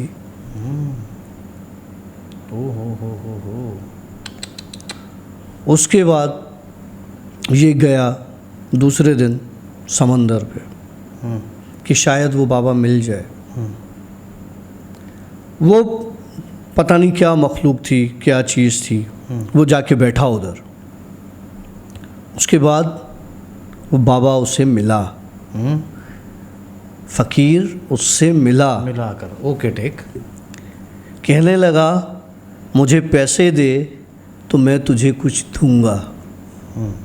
अब उसको पिछला फ़ायदा याद था तो उसने कहा चल भाई। उसने फिर पैसे निकाल के उसको दिए। बोला आज से जो मैं तुझे दे रहा हूँ, मेरा किया हुआ हर वादा मैं वापस ले रहा हूँ। तू जैसा था वैसा रहेगा, वैसा मरेगा। हो। उस फ़कीर ने अपना वादा नहीं तोड़ा, उससे इजाज़त लेके वो काम किया और उसको बताया कि मैंने पहले तुझे कहा था कि वादा नहीं तोड़ना। लालच बुरी बला है। हाँ। उसके बाद वो बंदा आया, उसकी 1-2 हफ्ते में जॉब चली गई। ज़्यादा दिनों का किस्सा भी नहीं है, कुछ करीबी दिनों का किस्सा है। अच्छा। उसकी जॉब चली गई। जॉब के जाने के बाद गांव गया वापस, डिप्रेशन में था, बीमार रहा 1-2 महीने, इलाज विलाज करवाया, लेकिन उसका वालिद, उसने मुझसे बात की और उसने ख़ुद ने बात की तो उसके वालिद ने बताया कि रात को उठ के बैठ जाता है कि कोई औरत आके इसका गला दबाती है। अच्छा, मैं ये समझा कि वो गांव गया, जो तबीयत इसकी ख़राब रही, उस इलाज के चक्कर में उसके वो सारे पैसे भी उसमें खर्च हो गए। लेकिन आप कह रहे हो कि उसके पैसे, वो तो ज़ीरो पर आ गया ना, तो आ गया था ज़ीरो पर, उसके पास कुछ भी नहीं था। वेरी मतलब हार्ट टचिंग स्टोरी। तभी कहते हैं कि देखिए, वैसे भी किसी को आदमी ज़बान दे तो उसे मुकरे नहीं। ज़बान देना ये नहीं कि आपने ज़बान निकाल के किसी को दे दी, जो लफ्ज़ आपने दे दिए तो उस लफ्ज़ों पे कायम रहें। फिर कहते हैं लोग कि बी ए मैन, इंसान बने, मर्द बनो और एक अपनी ज़बान पे कायम रहो। लेकिन अगर आप वादे के लिए जाते हो तो वादा खिलाफ़ी कभी मत करिएगा, और उसका कफ़ारा बहुत बड़ा है। अब कुछ लोग पूछ रहे होंगे कि कफ़ारा क्या चीज़ है, जो जुर्माना। हाँ, जुर्माना समझ लें। तो वो हमारे इस्लामिक पॉइंट ऑफ व्यू के हिसाब से उसका एक जुर्माना है, और वो इस्लामिक वे है, कितने फ़कीरों को खाना खिलाओ, कुछ रोज़े रखने, पता नहीं इस तरह कुछ चीज़ें हैं। तो अल्हम्दुलिल्लाह या तो प्रॉमिस करें नहीं, अगर करते हैं तो उसको निभाएं। प्यार किया तो निभाना, अब इसको आप वादा किया तो निभाना कर देना। अच्छा, ठीक है। उसने अपने छाती पर एक नक्श दिखाया। वो जिनजादी उसके पैरों में गिर गई और उसने उसको उसी वक्त जला दिया।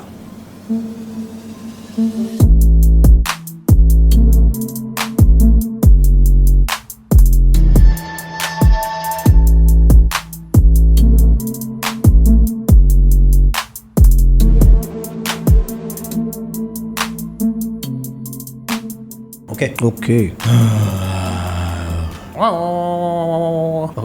ऑलराइट फ्रेंड्स, अस्सलाम वालेकुम, वेलकम टू येट अनदर आशी डेली व्लॉग्स। तो डॉगी स्टाइल में हम लोग एंट्री मार चुके हैं, मतलब मैं एंट्री मार चुका हूँ। डॉक्टर साहब अपनी जगह पे सही खड़े हुए। डॉक्टर साहब कैसे मिजाज है आपके? ज़बरदस्त। मैं हूँ आशी और हमारे साथ मौजूद हैं डॉक्टर काशिफ। मैं समझा तुम कहने लगा मैं हूँ शेख, मैंने कहा क्या हो गया भाई? या शेख अपनी अपनी देख। और जिन स्टोरीज के साथ मैं हूँ आशी और हमारे साथ मौजूद डॉक्टर काशिफ, और डॉक्टर काशिफ के सनसनीखेज वाक़यात और एक और ख़तरनाक स्टोरी के साथ डॉक्टर काशिफ सर क्या सुनाने जा रहे हैं? मैं सुनाने जा रहा हूँ जिनजादी की मोहब्बत। ओके, मतलब जिनों के साथ भी मोहब्बत? हाँ हाँ, फीमेल जिन के साथ मोहब्बत, मेरी नहीं किसी और की। हाँ, मोहब्बत तो किसी के साथ भी हो सकती है।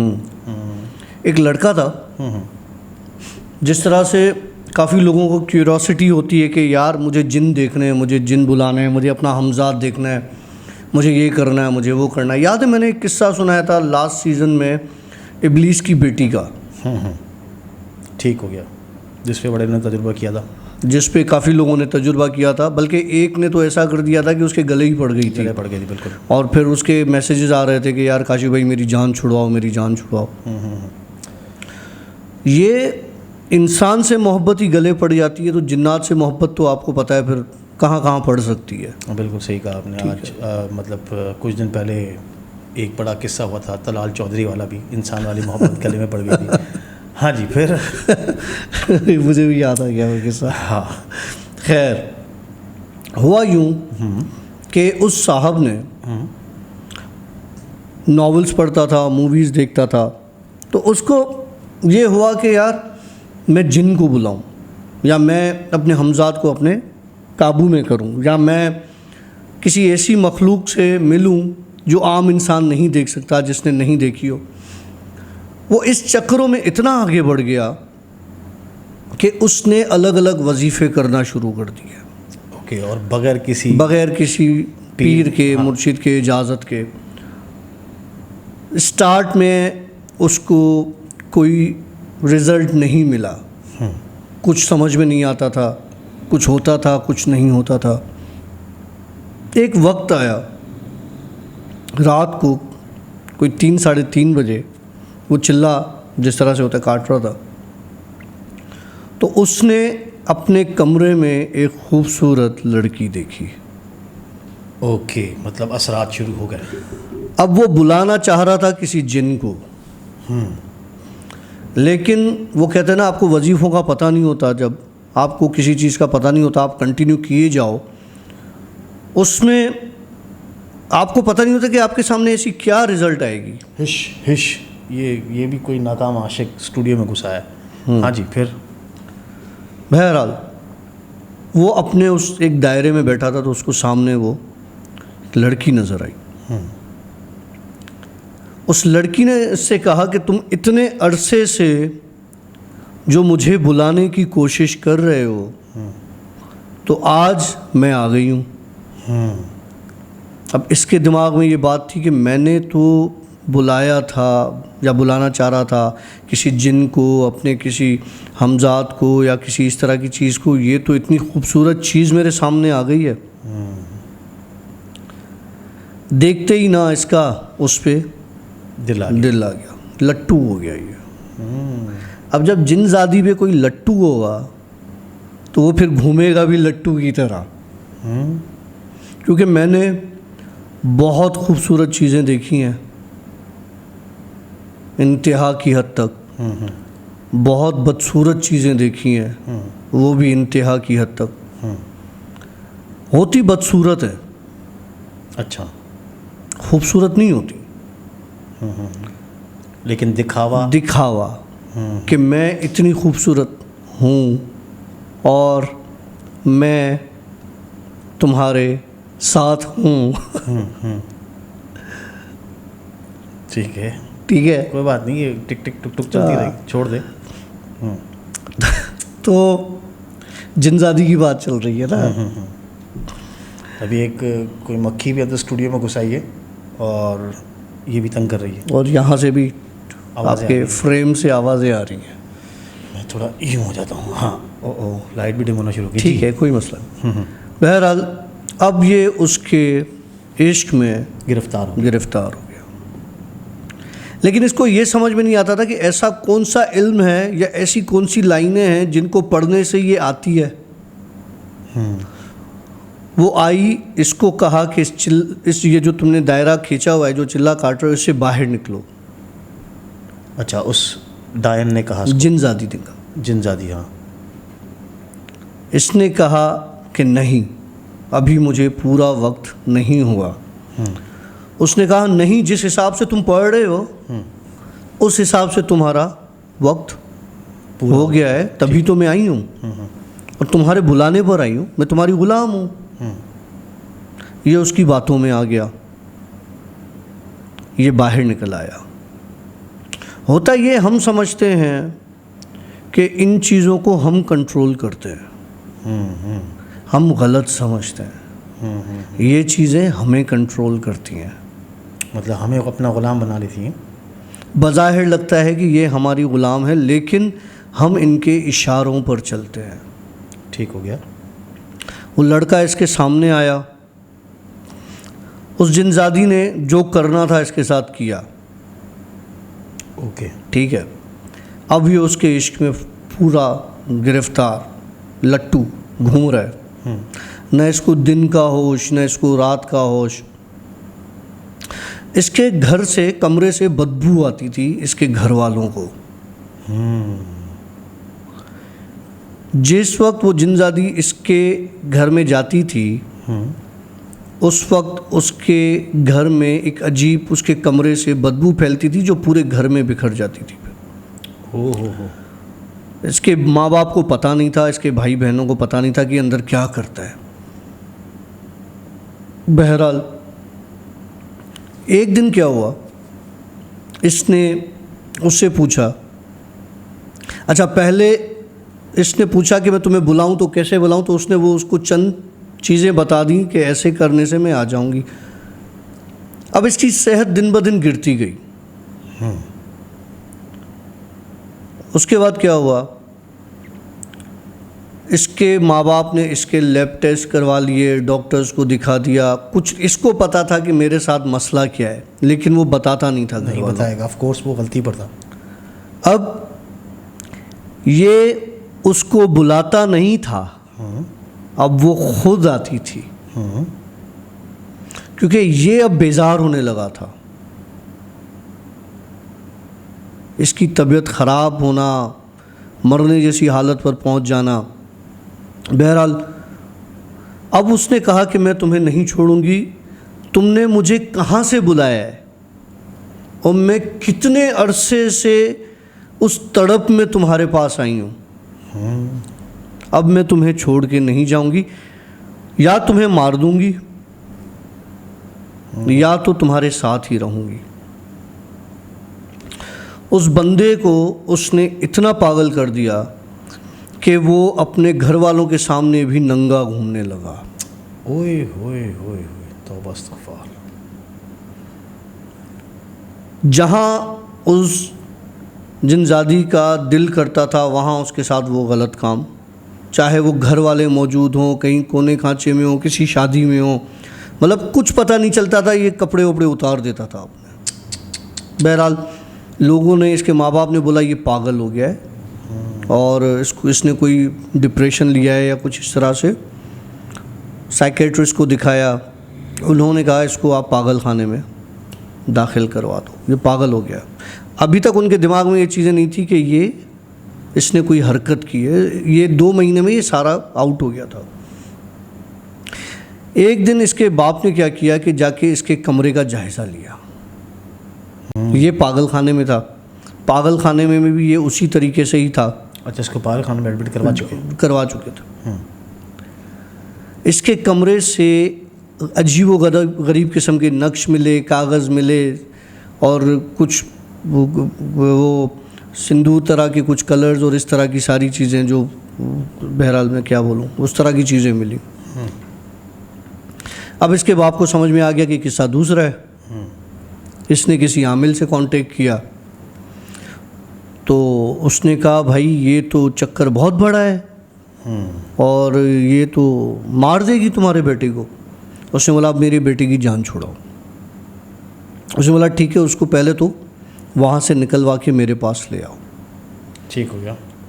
उसको निकाल के ये ले गए उसके पास, आमिल के पास। आमिल के पास उसके जाने से पहले वो जिनजादी पहुंच गई।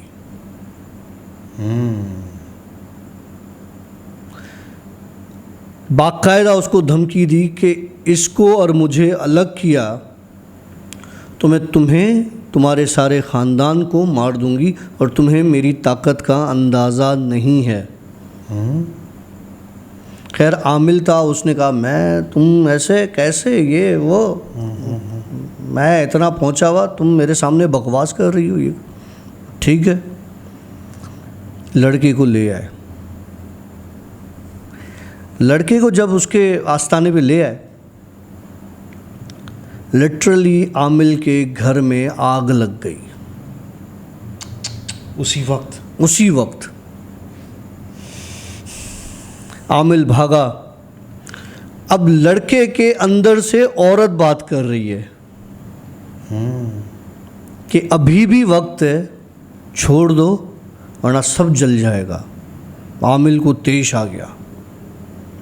आमिल ने पहले अपना काम किया, इसको बांध दिया।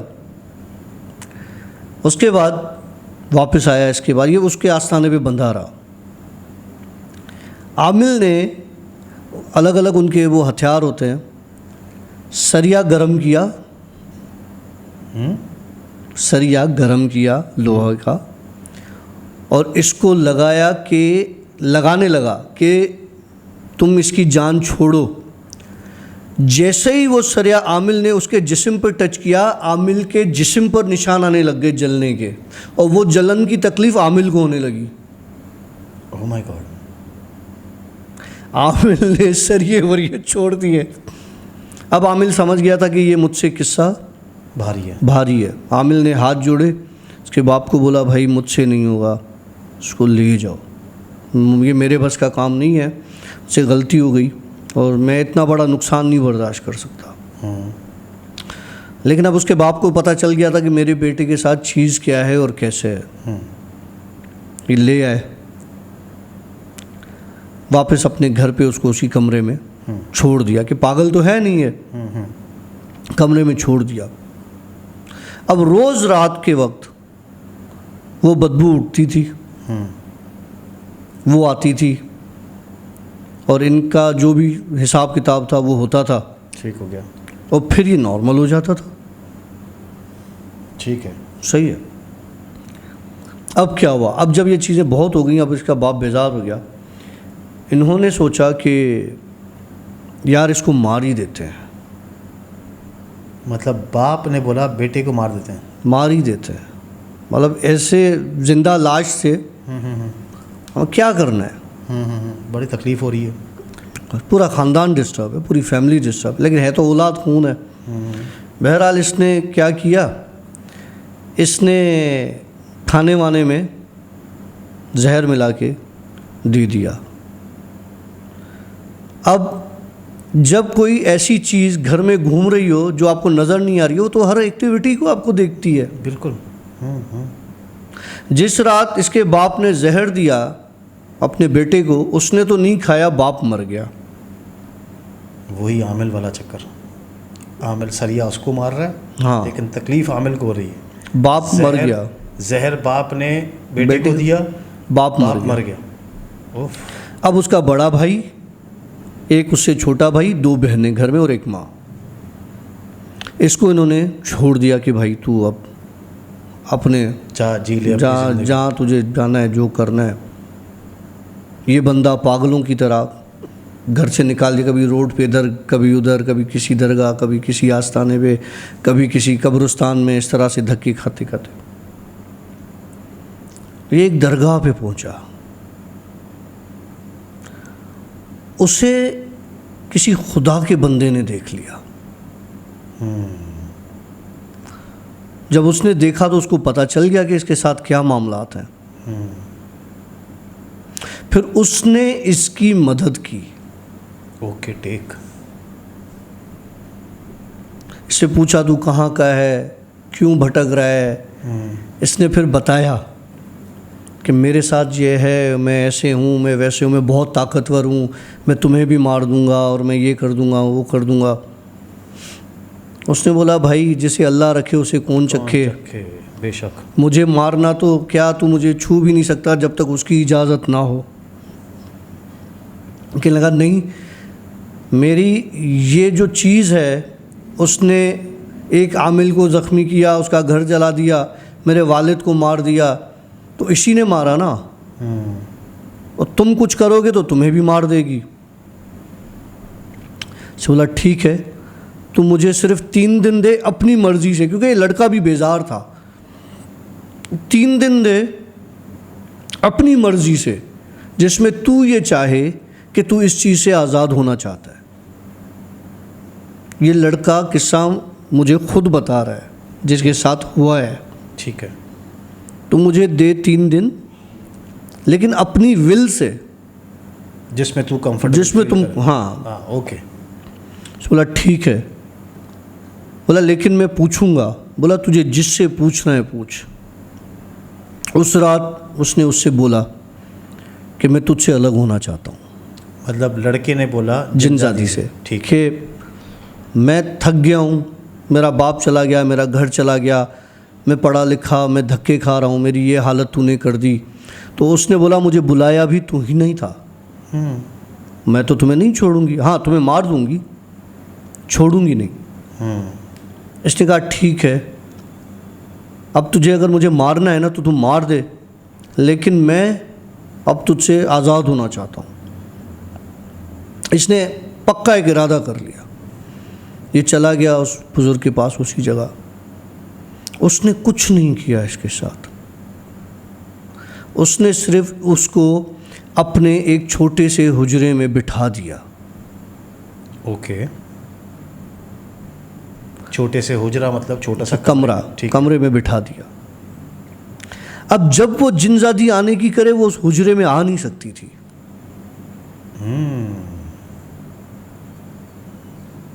ठीक हो गया, ठीक है।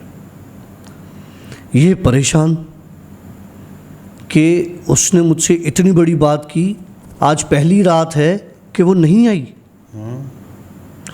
वो बुज़ुर्ग उसी कमरे में एक कोने पे बैठा रहता था और कुछ पढ़ता रहता था। इसने उस बुज़ुर्ग से दूसरे दिन पूछा कि ये इतने अरसे में पहली रात है कि वो मेरे पास नहीं आई। तो कहने लगा कि अब नहीं आएगी, अब नहीं आएगी। बहरहाल ये जो है वो बाबा जो है वो बैठ गया साथ में इसके। दूसरा दिन गुजरा, उस हुजरे की दीवारों पर क्रैक आना शुरू हुए। इसने बोला देखो ये तुम्हारी दीवारें गिर जाएंगी और ये छत हमारे ऊपर गिरेगी और हम दोनों ख़त्म हो जाएंगे। उसने कहा ये पूरी छत अगर गिरने भी लगेगी ना तो सुबह में ये बिल्कुल ठीक होगी। वाह। और ऐसा ही हुआ। वो क्रैक होने के बाद सुबह सेट। ठीक। अब आया तीसरी रात। तीसरी रात को वो औरत उस हुजरे के अंदर थी। ओके। अब वो बुजुर्ग उस औरत से बात कर रहे हैं। कि देख, तूने 2 दिन आने की कोशिश की, ये मेरी मर्जी थी, तुझे अंदर नहीं आने दिया। आज तू इस हुजरे में आई है तो तू मेरी मर्जी से आई है, क्योंकि ये मेरा घर है। ज़बरदस्त। ओके, इसमें तेरी कोई करामत नहीं है। मतलब आलिम ने परमिशन दी, वो बुजुर्ग ने, आमिल नहीं था वो, बुजुर्ग था कोई, उसने परमिशन दी तो वो आदमी एंटर हुई। तो उसने कहा कि तुम कौन हो? मैंने बहुत कोशिशें की मगर मैं अंदर नहीं आ पाई, और मैं जब आज आई हूँ तो मुझे ऐसा लगा कि मेरे लिए किसी ने दरवाजे खोल दिए हैं।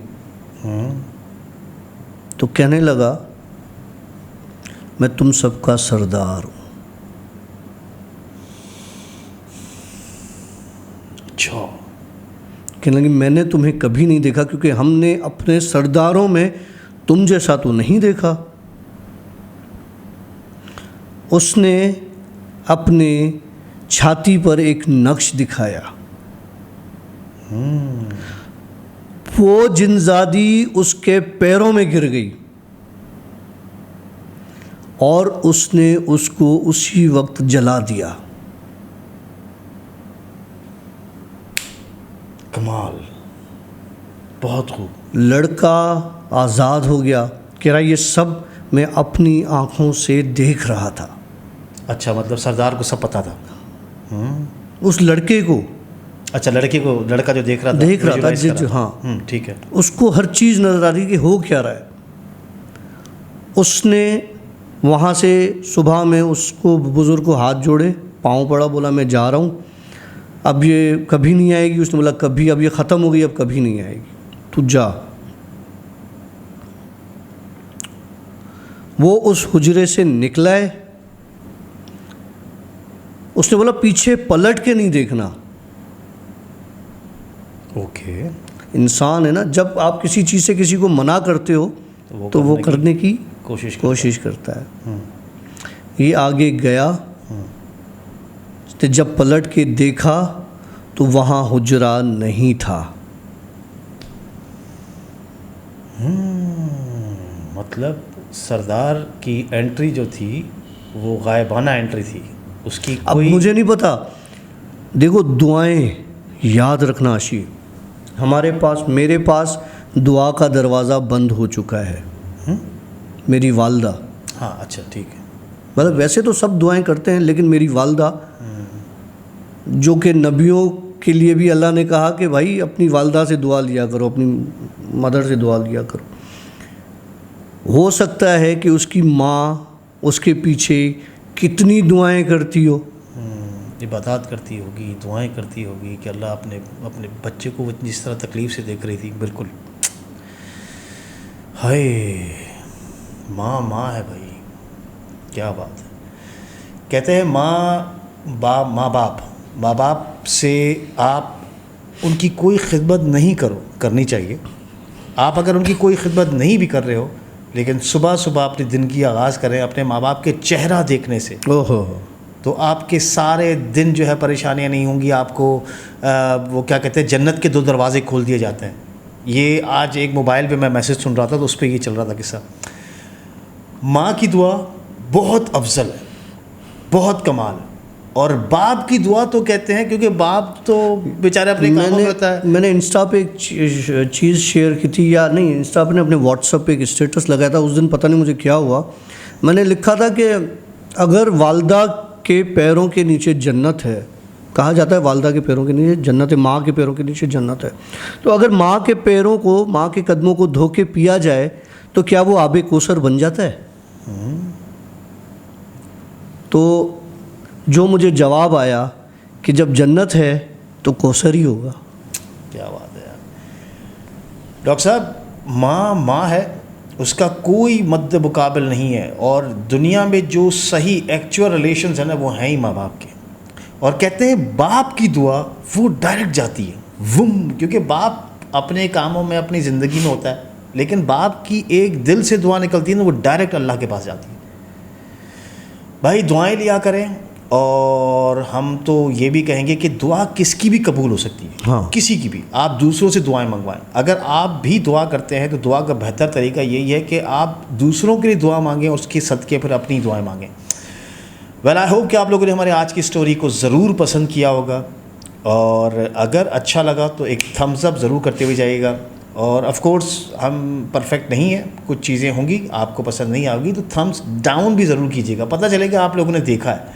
कमेंट कीजिए और चैनल को सब्सक्राइब कीजिएगा। जाते जाते अगर आप हमारे पास नए सब्सक्राइबर हैं, मतलब नए व्यूवर हैं हमारे, तो हमें सब्सक्राइब ज़रूर कीजिएगा। सपोर्ट, आप लोगों की सपोर्ट के बगैर हम कुछ भी नहीं। मिलेंगे एक नए व्लॉग के साथ, एक नए पॉडकास्ट के साथ। तब तक के लिए सी या, बाय बाय, अल्लाह हाफिज़।